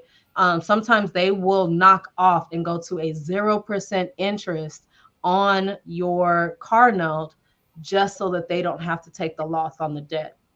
What they'll do is it'll be 0% interest, but they will extend the terms, right? So it's a wash. But I would tell anybody, if you're looking to get a car, I know people don't like to hear this word, but unless you really like that car, you should do a lease. Ownership of a vehicle, unless you buy it in out cash or you're financing a vehicle, is one of the biggest traps as far as a waste of funds, because it depreciates so terribly. Even though now, yes, the values of cars are up because, you know, the pandemic, but it's still a depreciating asset. So why not do a lease, right? Meaning anything that's going on with that car, or buy a hybrid, right? Because those depreciate less because of where our society is going right now with the battery operated and all that stuff. Right, exactly. Sacramento's again, up. Just want to say that. Whatever. 58, 56, 58, 56. I also wanted to add too that I was looking at something and a gentleman was talking about 3 rules with your money. So anybody who's working and you have an income that's coming in, the first thing that you should do is pay your bills. The second thing you should do is save or either invest. And then the third thing, go ahead and spend something then. But I think people were so happy when we get our money, we just start spending right away. And if you really start developing that habit of paying your bills, save or invest. If you're investing, you're going to see a return on it at some point. But when you go to spending, it's gone at that point, even if you have a new outfit. So I think people need to start thinking more on taking care of your bills, paying your credit, just using your credit and making it work for you, but also saving money and investing money. Find ways something to invest in as well. Yeah, the 5 components to financial literacy is to earn first and foremost, spend what you have to spend, track your spending, only spend what you need to spend, save if it's little bit, just save something. Then borrow on what you can borrow on, and then protect yourself, So I want to edit that, right? I'm just going to tell you, a lot of people that talk financial literacy, they tell you things that they don't necessarily, that keep you in a certain cycle. The very first thing that you always should do is pay yourself first. Right. That you have to save first before you pay your bills, right? Save some money first, because at the end of the day, before you pay your bills, right? Before, because again, how do you get to the rainy day if you're always working to just pay that bill, right? So when the rainy day comes, you don't have any funds. And when I say pay yourself first, I don't care if that's $5, right? If that is, you know what, I'm not going to have my coffee this week, I'm going to put that coffee money in my savings. Now I can look at how much money I have to pay my bills, right? Because again, bills are always going to be there. But when an emergency happens, that's what we've been trained to do, is pay our bills, then save. Well, most people don't have nothing but pennies to save, right? And even if you can do that, but while you have the largest part of your money, if you're willing to sacrifice, you can make a payment arrangement with your bills, right? So why not put $20, $50, or $100 to the side? Hence why there's 401ks, right? Before you get to your money, that's that tax-free part that we're talking about. It's going into something else, then that's your gross or your net. So I just want to, again, you got to understand the systematic things that are being taught to us that keep us under, because guess who we're paying the bills to? Right. So we'll always be under. But if we start doing it the opposite, the way that they do it, that's how you get ahead, right? Because again, if you can't pay that bill, what do we say? Man, fuck that bill. Listen, okay, we're gonna light the candles up until next week. But guess what? now you got money to put to the side that you can feed your family during this rough patch of getting your smut turned back on, if that makes sense. So that's an interesting point there where you said pay yourself first. So I started a new job recently, and the guy I've been training with, we have a lot of conversations in the process. And one of the things that he said that he learned from his pops, in regards to handling money, is exactly what you said: pay yourself first. mm-hmm. And the way he laid it out was like, basically, you look at your weekly wages and then you divide that, or you look at how much you make for the week. And then you ask yourself, out of that number, how much of that do you deserve for each particular day? So basically I'm gonna pay myself $50 a day for every 7-day period. You know what I mean? That's $350 that's going to you, to your savings, out of whatever you make each week. Then you figure out the bills. And the reason why he said that is because you can always finagle them. You can extend that, you could pay a little more, you could do this, that, however you need to do in order to keep to the program of paying yourself. And, you just look at that $350 a week, that's what, $1,400 a month that you didn't save just by paying yourself first. And it's a foreign concept to most of us, but I see the sense in it. Upwards of 14,000 a year. That's $18,200 a year. Yeah. Saved. That's a lot of money. It is. And and that is just a shifting of your mindset. And that's what I'm saying. A lot of people don't realize they have more money than what they think, right? Oh, definitely. You go to the vending machine and spend $2, you go here and spend that. And again, you don't realize this little nickel and diming that you do for yourself, because what you do is the reverse. Is saying, well, I work really hard, so I can afford to go do this, that, and the third. You are treating yourself, but you're tricking yourself, right? Because that money went out, right? You went and got a massage, right? And if that's going to be something that's going to help you perform better, do that. But if it's like, I deserve to, go buy me an outfit, listen, you better put that to the side to where you can really buy you an outfit. There's the thrift shop, okay? Whatever. Don't get tricked into that. So you have to be focused. That's why I went and closed out all of my online apps that get money from me every month for Stars, for Prime, for HBO, all those. Man, it was like $75 a month. Hey, I don't pay for Trip this stuff. I don't pay for this stuff. If you look at it, because really, though, that's a small amount. And the reason why I say that is this here. If you go to work and every day you go to work, you buying lunch, and when you get off work, you grabbing you something to drink, or heaven forbid, you smoke cigarettes. Do you realize how close you are to that $50 that you're supposed to be paying yourself? Yeah. Just by doing that. You calculate up that lunch, the shit you bought to drink afterward, and the cigarettes you bought each day, you probably already at that $50. You know what I mean? So instead of getting caught up on I'm gonna go grab my lunch today, take the time out to go to the grocery store and buy the shit you need to make your lunches. You know what I mean? And it makes it easier for you to be able to pay yourself that daily amount that you've decided upon, so you can have that weekly to the side, And like you said, if you did 50 a day, that's 18 grand in 1 year, Wow. And how many people that are running around like, man, I ain't got no savings. The overwhelming majority. But like you said, we're making the money. We've just been programmed to spend it in bits and pieces on frivolous bullshit.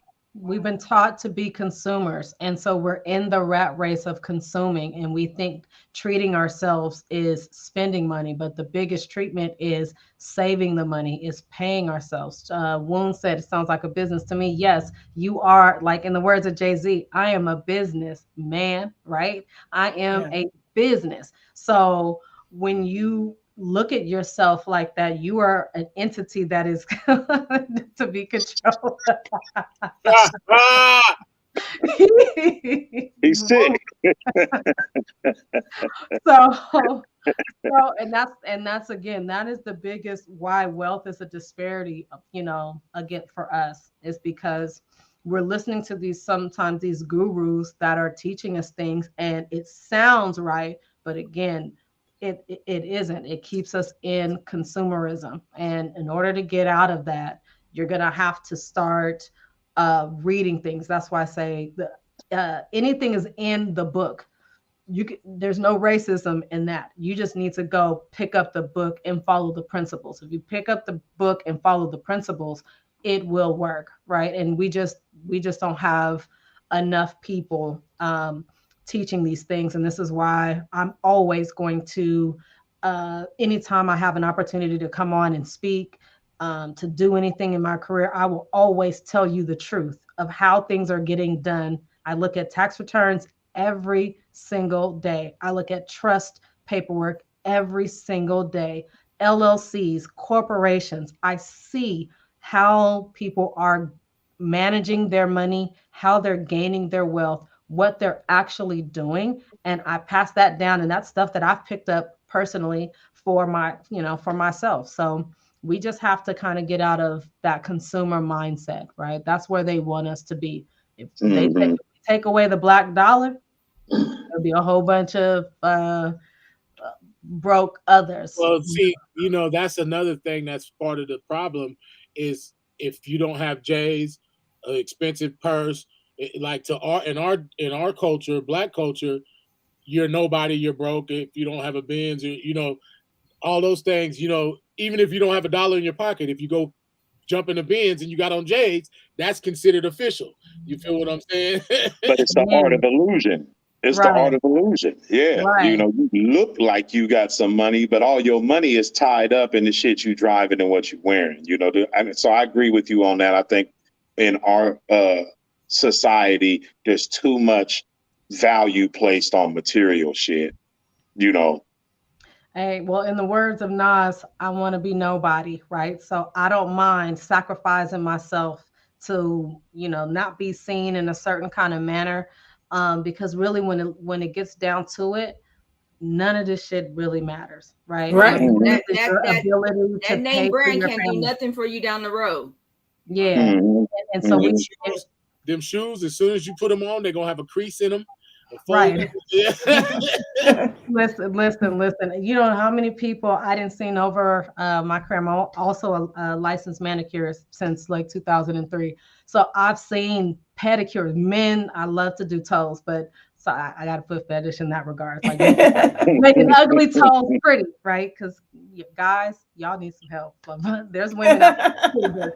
I've seen so many. We're gonna have to talk, because I had a business idea about that, just that, because men think that their feet aren't supposed to be done, but they really need to be done. The difference between us and y'all is we're not gonna be spending $650 a month on our fucking feet. No, but and you don't have to. You can still have nice feet and spend $60 a month on them. Bullshit. Ain't nobody gonna do your feet. Well, here's the thing. It's not even about that. It's like, for some of us, feet is like genitalia. Motherfucker, you don't get to see that. This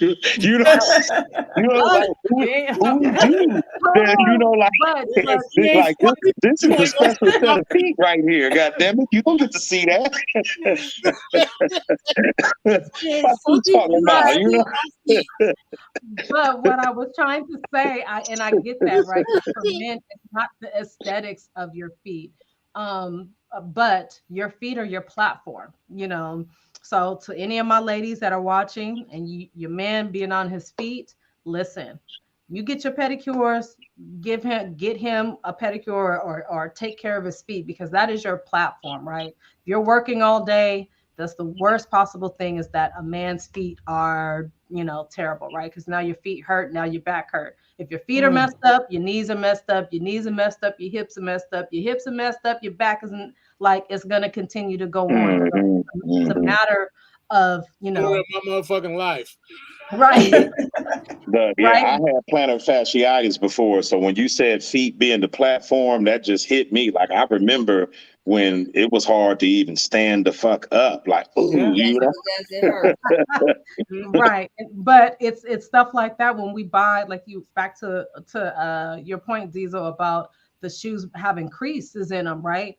We're walking around like ducks, right, trying not to, uh crease your feet, crease your shoes, but you're doing a disservice, right? So that just it's just another systematic thing that now we got back problems, health problems, all because we trying to, look cool and not, crease up our shoes. If we're gonna spend our money on something, we need to spend it on something that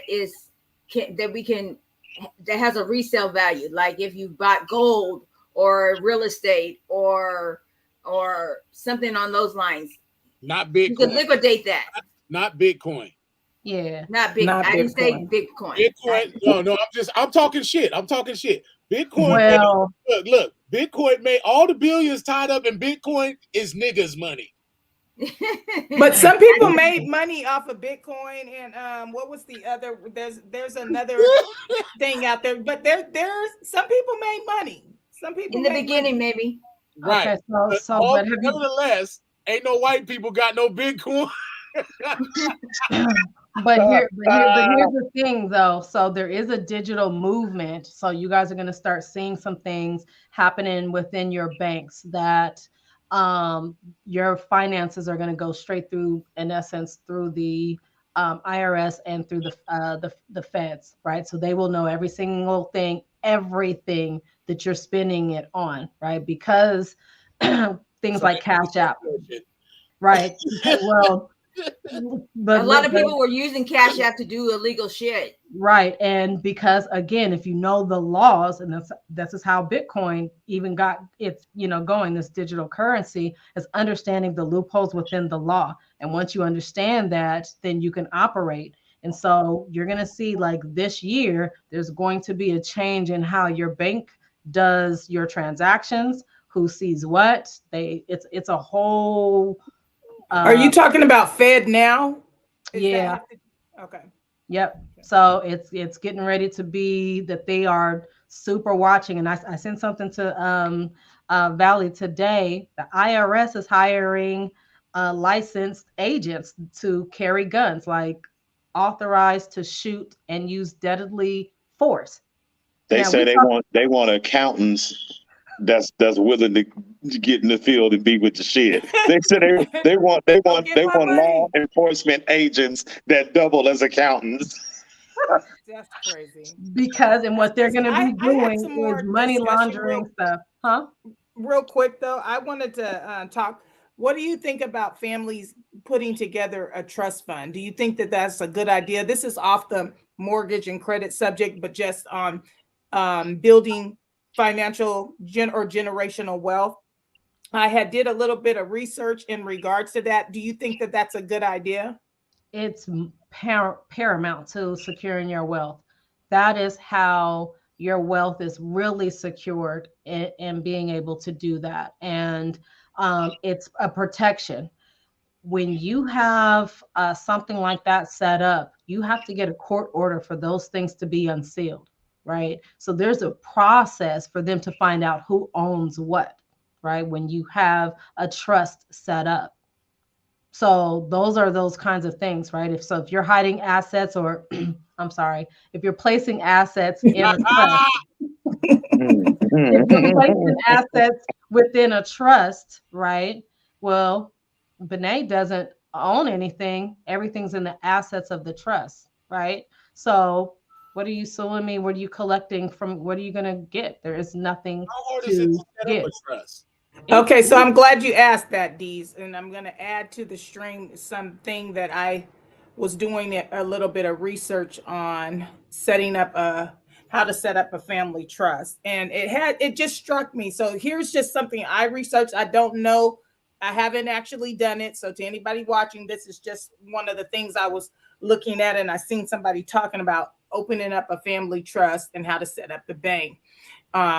To appoint yourself as a trustee on this family trust, so that you can have complete control of the assets, to purchase life insurance on everybody that is in the trust, Mm-hmm. and make sure that the trust fund is the beneficiary of everybody's life insurance, right? Mm-hmm. And then you borrow, but it said to purchase life insurance on all members, but make sure you get a policy that has a strong cash value, so that you're able to borrow from that. And then like I said, make sure everybody's the beneficiary on there.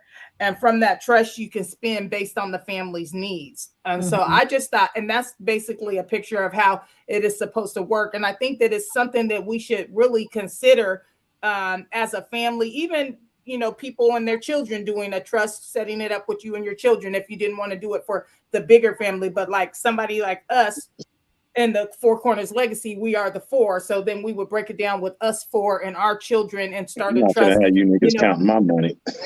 Well, see, and that's the problem. But That's how people get that's took why out I asked too. Renee. That's how going people into get it, took out how too. do you guys think That that nigga, people that nigga dead. That nigga dead. y'all crazy. And see, this is how I'm trying See to that get over shit the on hump. I'm Hey, trying to look, get Windows over the Loud hump. all the I'm trying to time. get us Wait, some money, and y'all over here trying to find the negatives. Okay. Everybody get No, I'm just talking shit. Don't pay me no attention. wait a minute. Renee, I have a recap on a question right quick. When you have had identity theft onto you, how do you find out all of the stuff that may have happened to you? How do you first find out that information? Well, you're never going to find out all, because sometimes things are going to still be open. In essence, like for an example, somebody could have stolen your identity and they have an apartment in your name, SMUD, and all of those things. And until it's reported or some sort of default happens, that's usually the discovery. But if they're maintaining payments, unless like there was one time that somebody did steal my identity, and I called SMUD making this payment arrangement, and they're like, okay, so what address, are we talking about? And I said, say what now? What are we talking about? Yeah. I said, what other addresses do you have? And they named off 2 other addresses, right? So, for those, I know people put SMUD bills in the kids' names and stuff like that or whatever, right? So I had a similar situation, but until either you call and ask, do I have any other open accounts? Most people are not going to do that. But until it is in default, will you find that out? Or if you're checking your credit report regularly, you'll look at the inquiries and say, I didn't apply for cable, or I didn't apply for this credit card. And that's what happens. People bank on the fact that people they're so afraid of their credit. They're so afraid of looking at their bank statements every day, or, logging in. I look at my bank statement every single day, because like that's what wealthy people do. They wake up in the morning, and I don't care if it says 17 cents. Right. Listen. Bill Gates is tripping off 50 cents. Right. Buffett cares about $1. Okay, Right. now, and Credit Karma. Hold on. Let me finish this. Let me finish this, because this is key to our people, right? If you know that you barely got any money and you're stressed out about, I got $22 in my account. We cannot be afraid to look at our balance every single day and see that $22 go to $9, go to $6, right? Because what that's going to do is put it in your face and say, I got to get up off my ass and do something about this like what's going on. What do I need to do, right? And use it as a motivator, not discouraged that I don't have money and, I want to kill myself behind that, or in myself behind that. Utilize it as, let's face it, you got $22. Okay, you know that that's not enough of whatever you're trying to do. Now, what can I do to make more money, right? So use it as a way to get out of the hole that you're in. Look at all of your bank statements, just like you said, Diesel. People with money, yes, they have accountants, right? And they can, when you get a certain amount of money, but that's what you're paying your accountants to do. But until you get an accountant, okay, pay yourself the $50 to be the accountant and go through all of your transactions and just make sure not $1 is missing. If you really are saying that you want to be wealthy, how can you say that and you're afraid to look at your numbers? How are you afraid to really look at the business of you, right? You are a businessman, businesswoman. So the fact of the matter is, have a meeting with yourself. What the hell did I spend $2,400 on? Right. Check yourself, right? If you don't have no money at the end of Earlier the this day, week, I said, where the hell did 180? Where the hell did you know? right? But and the truth of it is you don't know if you're not looking at it. I know the company that I work for, they have every day 24 hotels that are in under their specific umbrella. Every morning, each hotel, the manager, we have to turn in the night before's paperwork, and it has to be in by 9 o'clock every single day. They want that M3 in. They want to know what money each individual property make. And that's the same you should do, like you said. Take a look at it, because each day either you spending some money or you made some money. Right. So, And then go ahead. Backtracking just a little bit, I'm pretty close to doing a franchise right now. Is that like I don't know. People always try to make it look like you're just gonna fail if you start a business and all that stuff. I tend to not think that way. Okay. Because I mean, it ain't nothing to it but to do it. That's right. So I don't know. Is that like a good move to make if you're like got good credit and stuff like that? A franchise can be very, very lucrative, right? A lot of times people want to, let's just say, instead of buying a Wingstop, you want to do Diesel's Wings, right? Well, until people know that Diesel's Wings is good, they're going to be rolling up to Wingstop, right? So, because it's a trusted brand. So it depends on what you're doing. I will tell anybody, never get a Subway. Subways are the one of the most terrible ones to get because there is no money in. My mom owned 13 Mrs. Field cookie franchises. So I grew up with franchises. Remember the Mrs. Fields in the mall next to Orange Julius? That was my mama's. Arden Fair, that was my mama's. Downtown next to Foot Locker, right? So I grew up with it, and and them was some good cookies too. Ooh, yeah. Right. So a franchise can be really, really lucrative. There's a lot that goes into it, so it just depends on the franchise that you're going to get. But unless it's something like a Subway, so hopefully it's not a Subway. But if it's not on the Subway. Okay. So only just because our family, we looked into the numbers of it and we saw that that's why if you look for businesses for sale, the number one you're going to see is Subway.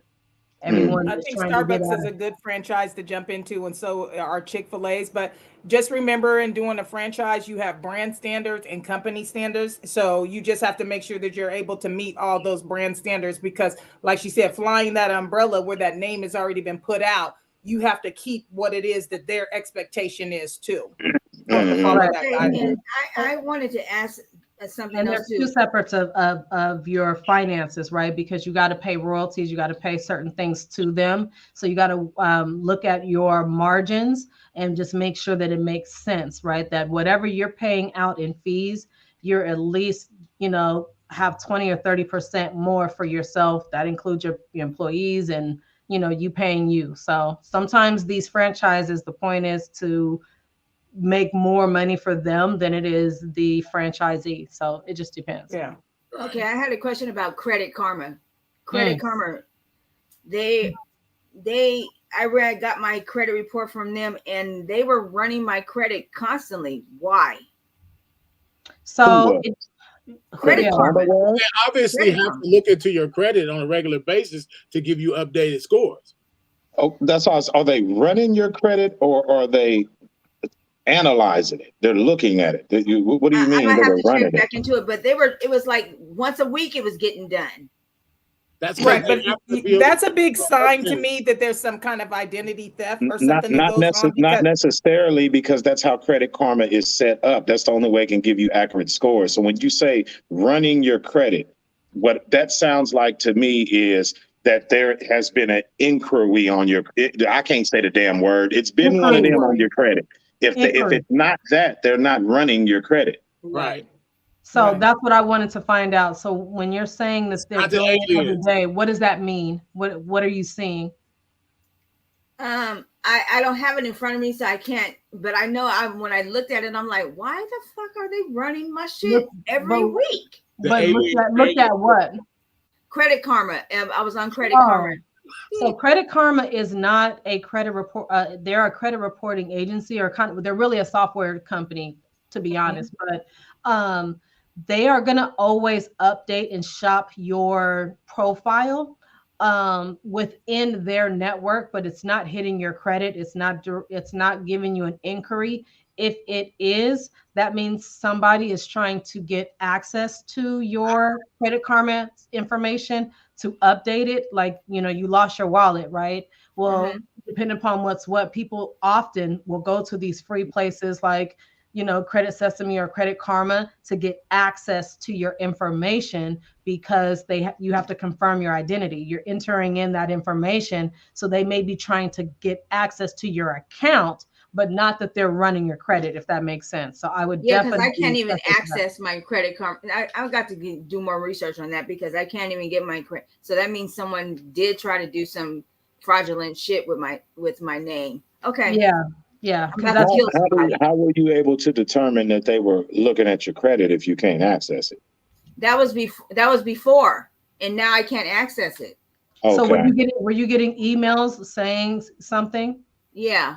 Yeah, that's typically what happens, is that they're going to, because again, credit reporting agencies, anybody can set that up. I mean, anybody. Like tomorrow, you can set that up as an LLC and let the credit bureaus know that you're a credit reporting agency. They'll send you a packet of information of what you need to be doing. And now you can, now you have access to report on people's credit. Now you have access to LexisNexis, which is another thing that we didn't really get a chance to talk about freezing your credit. It's not just freezing your credit with the credit bureaus.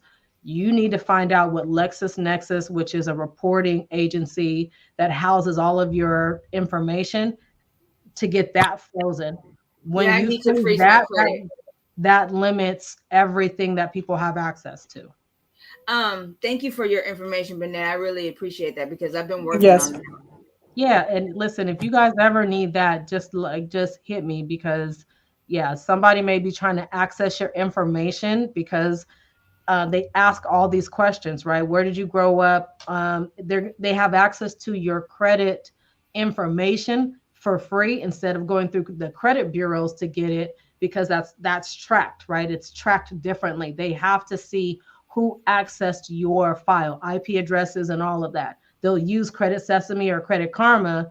Anybody can access it if they can answer those questions, right? So if they figure out based on what was in your purse or your wallet, if you lost your phone and they know your mama's name is Karen Smith, Right. they can access that through Credit Karma. Now they got access to your whole credit profile. Right.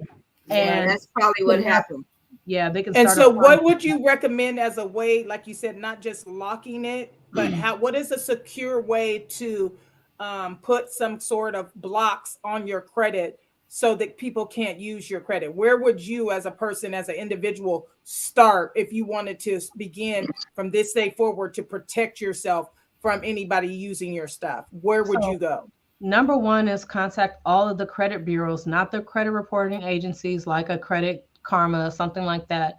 We're talking about Experian, Equifax, or TransUnion, and tell them that you want to put an identity theft lock on or a freeze on your credit report. You can set it up that if and what that looks like, anytime your credit is ran, it's going to get an automatic denial, because you have to call in and unfreeze that credit report, right? And then sometimes to do that, you can also put a password on your credit report, right? Too. So people can call and try and say that it's you, but if they don't know the password is apple strudel, then they ain't gonna get apple. They're not gonna get access to it, right? And so that would be the number one thing, is that If you want to stop the solicitation of things or kind of controlling your information, the next thing is LexisNexis. That is the one, like, if you've ever tried to confirm your identity, right? Whether that was open an account somewhere and they're asking, did you ever live on 2121 Front Street? That information is coming from LexisNexis. Okay. They house everything about you. And so that's another avenue that people will go to. If they have access to your Credit Karma, now they got access to your LexisNexis. Now they're updating and pulling all your information, and it can really spiral from there. Perfect. So if you ever need or have any questions, I'm always available. This is my bag. I love to talk finances. I love to help people get things in order. And like I said, just understand your credit can change in a matter of 30 days or 7 days, right? If you do it at the end of the month, by the time the 10th comes, you got a new credit score, right? If you're paying off stuff today, next week you have an opportunity to have raised your credit score 100 points, depending upon what you did. And don't be afraid to check your credit, check your finances, manage yourself. You are a business. You are in That's right. charge of you, right? You have an accounting of your bills, you managing your household. You are the LLC of you. So do not be afraid of what's happening in your life. Take control of it. Don't let it control you. Okay. So Perfect. I'm I got available. one more. I got one more question. Because I thought I seen it in what you had put up on the thing, that little graph that kind of had the circle. Maybe if you could put that, I'll do it. I think I can do it actually. Okay. I didn't want to do it until we were actually having a conversation about it, but oh shit, I can't read that anyway. Motherfucking Right, these it's glasses, very man. Which part Okay. of it? My question was about a trust being connected to an LLC. How does that work? If you have a trust, can you put that up underneath? I mean, can you put your LLC up underneath that? Because I hear people saying, on the internet about how I don't own nothing, everything is assets under this, that, and the other. How does that actually work, though? So again, an LLC trust, it provides an individual with ways to manage their assets. So there's an LLC being a limited liability company, but there's an LLC trust. And so what it is, it's more, it's a business structure that provides those protections. The same thing, and all you're doing is you're adding a trustee to manage that trust. That's it. So it is a business, right? Because it's the LLC, but it's managing that trust. So everything is paid out of that. And this is why I say it's so powerful. You have your cell phone bill in your own name, right? And if you don't pay it, depending upon your service, they're going to cut it off and come after you for collections, right? Well, if it is in the trust or the LLC's name and you can manage it through there, if you don't have the money to pay for that, they're going to try and come after the LLC or trust, right? They're going to do that, but it's limited to the value what's in the trust. Well, who knows what's in the trust? Well, okay, well, the trust within that family trust or that LLC trust, there could be multiple trusts that are happening, right? And all you do is close that down, and they didn't get to your liquid, right? This is why the wealthy are doing this, because if you look up the LLC laws, right? I'll give everybody an assignment. I dare you to go to the Secretary of State's website and look up any name of any company and any business, right? See how many times that business name has been utilized, open and close, open and close, open and close, right? Look at those owners. You could even look up my companies. I have done it. I have closed companies, open them and close them, open and close them, open and close them. But I've been in business since 2008, as far as the public is concerned. Right, it's the same exact name, right? And I've done that for different reasons, but I'm well within the law. Ain't nobody gonna come get me, because that is the law. right? You have that access. So when you're setting those things up, again, all it provides ways to manage the assets. And that's why it's important to set up that LLC trust, because there's protections for individuals that own that asset.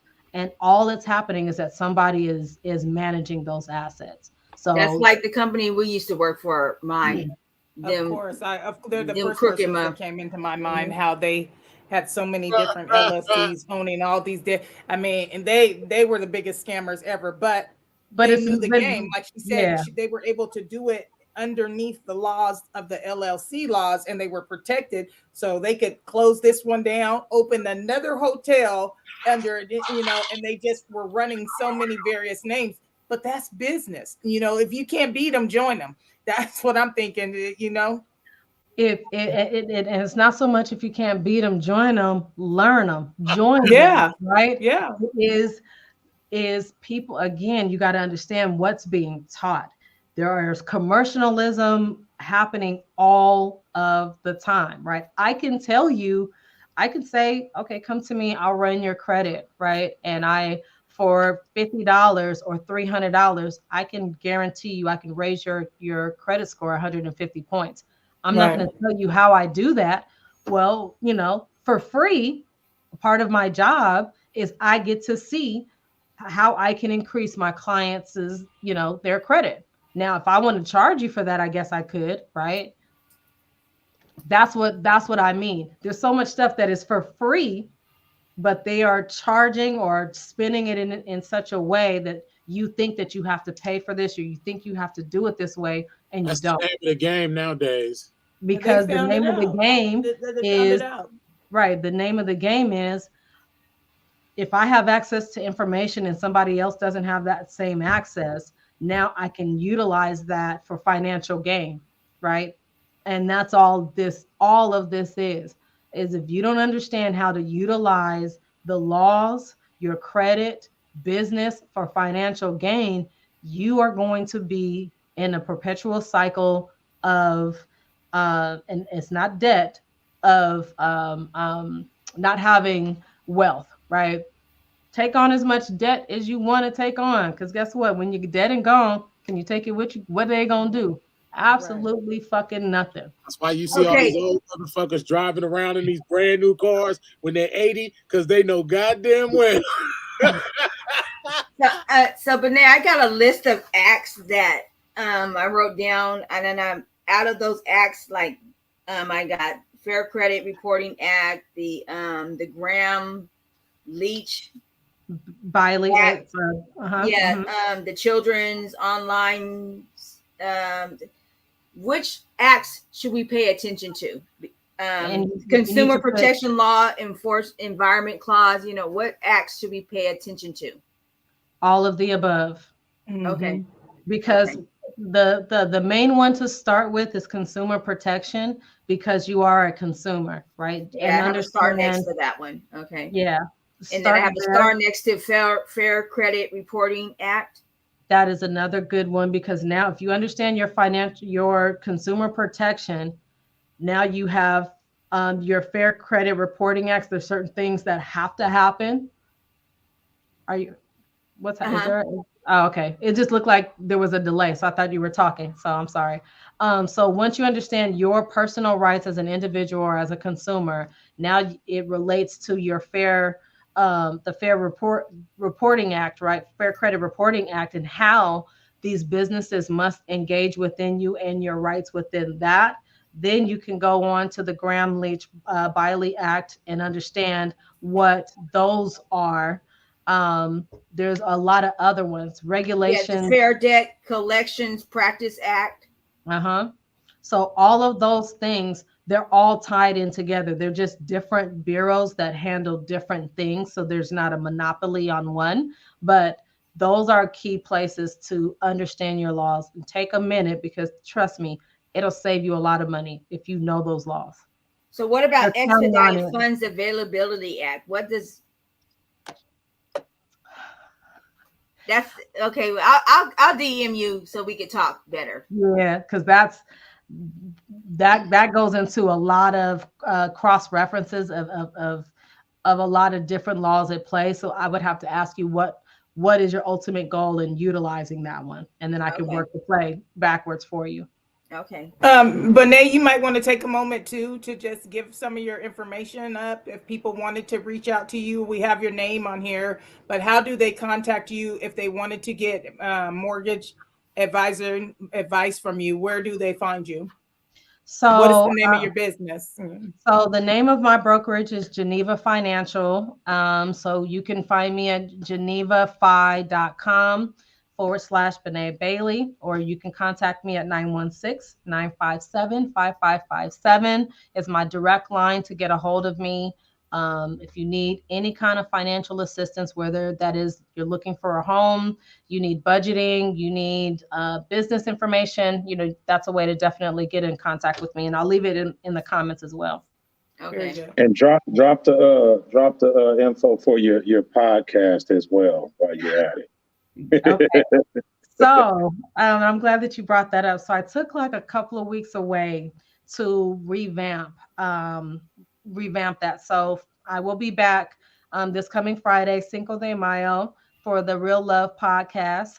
That is every Friday night at 8 p.m. So check that out. And I also have the Inner God Coach. That's Wednesdays at 8 p.m. as well. So I'll drop that as well.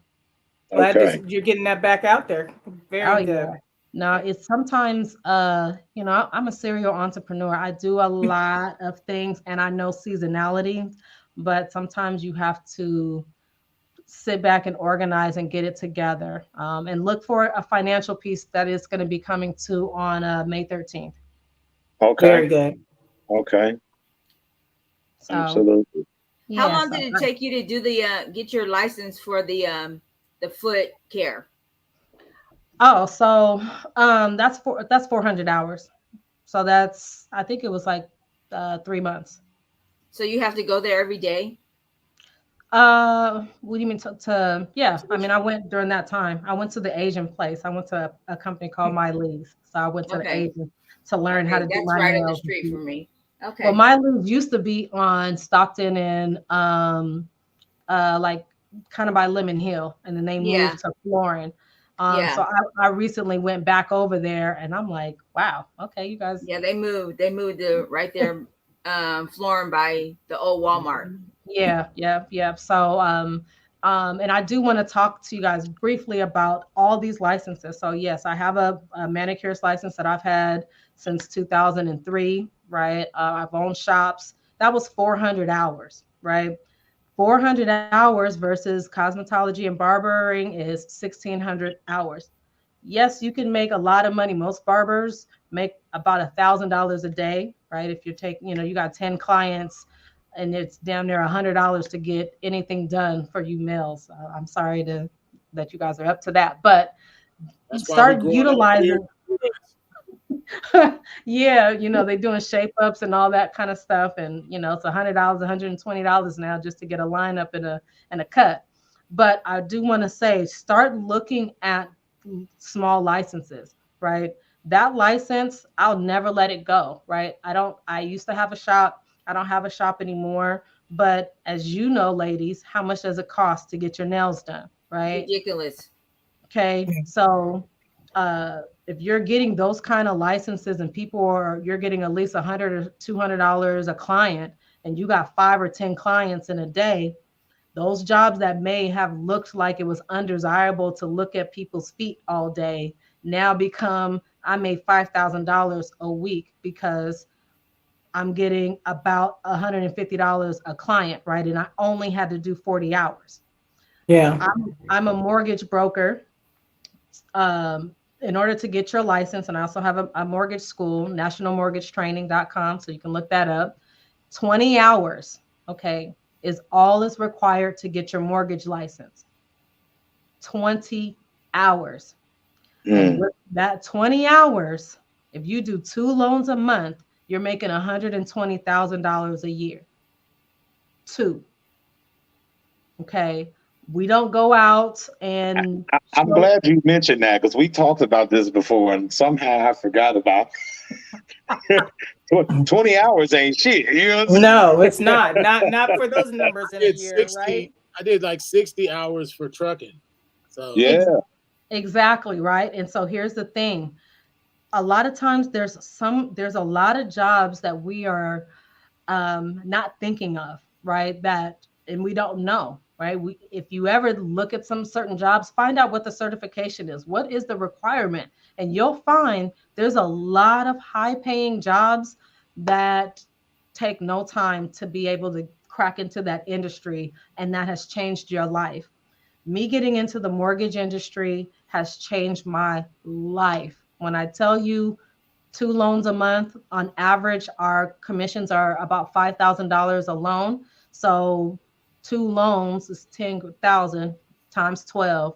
You're getting 120,000 for 2 loans. You're not in the hot sun like the real estate agents. Sorry to my realtors, I love you, but and we need each other, right? But Yeah. you don't have to be out in the field, and it's different. We're the money people, but I do between 5 and 7 loans a month.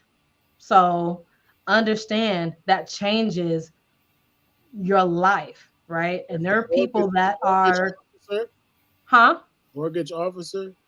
Yeah, if you're a mortgage loan officer, MLO, 20 hours, right? So we got to start doing stuff like this to be able to get access to information, to be able to get wealth, to really be able to grow. And listen, on Tuesdays and Fridays I golf, and come the summer, so Tuesdays and Fridays, and I golf with my realtors, right? Because these are the people that are giving me business. It's networking. You're networking. Right? It's all networking. So we're golfing, talking shit, and hey, man, I got this other, client. I'm gonna send it over to you. Great, and we on to the next. So during the summer, That's how you do it, right? Yep. We're doing boating.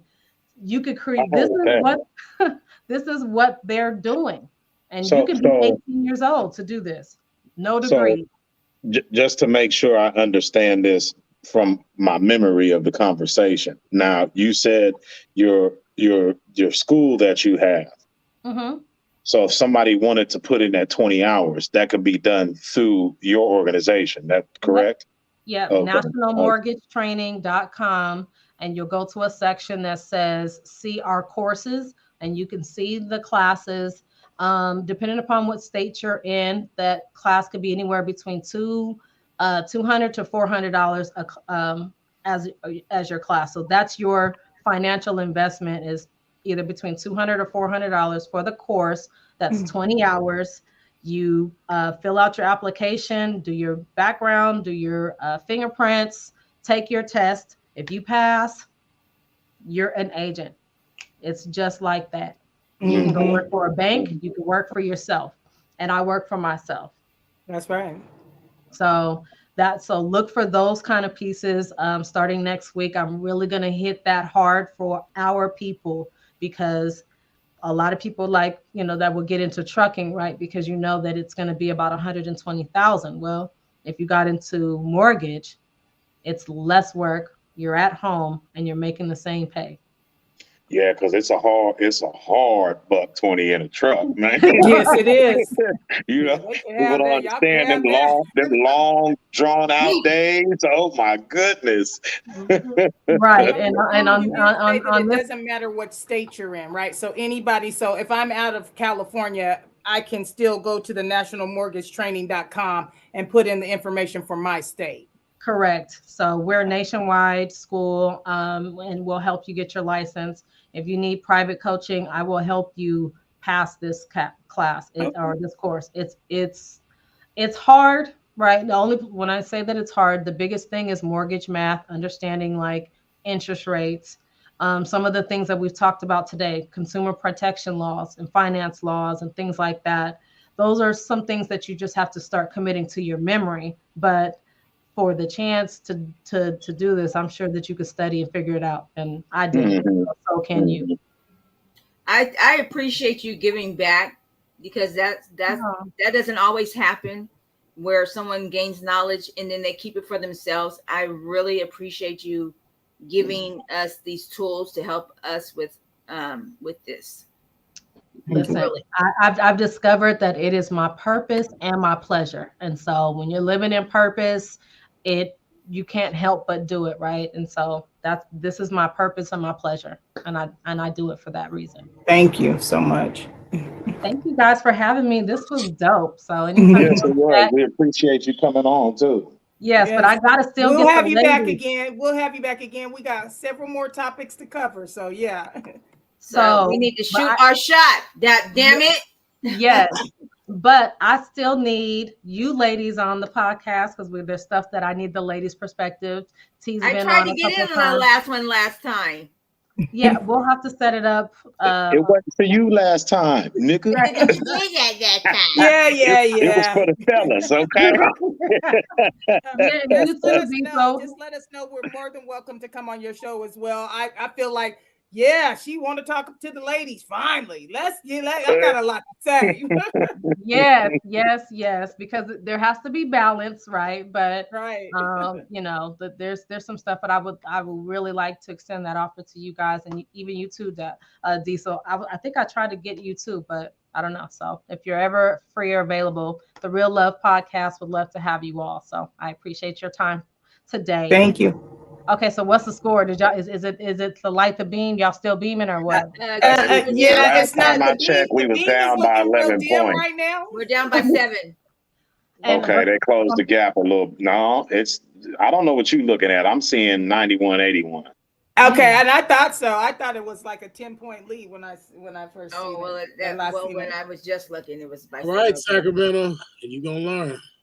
And how many? Oh, okay, but y'all got this is the end of the third. But so you got a whole but it's okay though, because I mean, we outscored them only by a little bit, but we outscored them in the first and second quarter. So this was really the only quarter where Golden State has, showed any dominance. We're about to start the fourth, so I think it'll be all right. Woon is right though. The Kings. Are you gonna put on some music? I can't. I've been told you I'm on my phone. I'm stuck. Yeah, I can't do nothing. Yeah. Yeah. Yeah. Well, I don't know what to say to that. LA. So, I'm just waiting. We're gonna see what happens from today. So I mean, I love that. I am a Lakers fan, but I'm happy for the Kings though, just because I think the championship that we've had most recently was the Monarchs when we were at the Arco Arena, right? So I think we got a new stadium. Everything's new downtown. That'll be great for the city to get, to get one. So I'm excited for the Kings, but it's just, not my team. So. We respect it. We'll take that. Yeah, exactly. Yeah. I'm not a hater. I'm not a hater. So much great information. I'm willing to accept that. You know what I mean? Everything else she said was on point. So I'm gonna take that. Thank you guys so much for having me. Enjoy the rest of your guys' day. All right. All right. Thanks for coming on. Thank you. Bye. Yeah. So lots of good information. Yeah, that was dope. Yeah. Lots of good info and practical ways to put it into practice too, to put it to use. So yeah, glad she was able to tap in. It made for a good conversation. Everybody seemed to have all their questions lined up. Yeah. Oh, what up, Meek? Yeah, I love you. Yeah. So I gotta head to Shaw University. I gotta be there. I have to leave here at 6, so I got to change out of my outfit and get ready to go. I've really enjoyed the show. A lot of the topics that everybody came with facts. That's really good. But I'm tapping out, y'all. Okay. All right. We'll do it again next week. Same time, same place.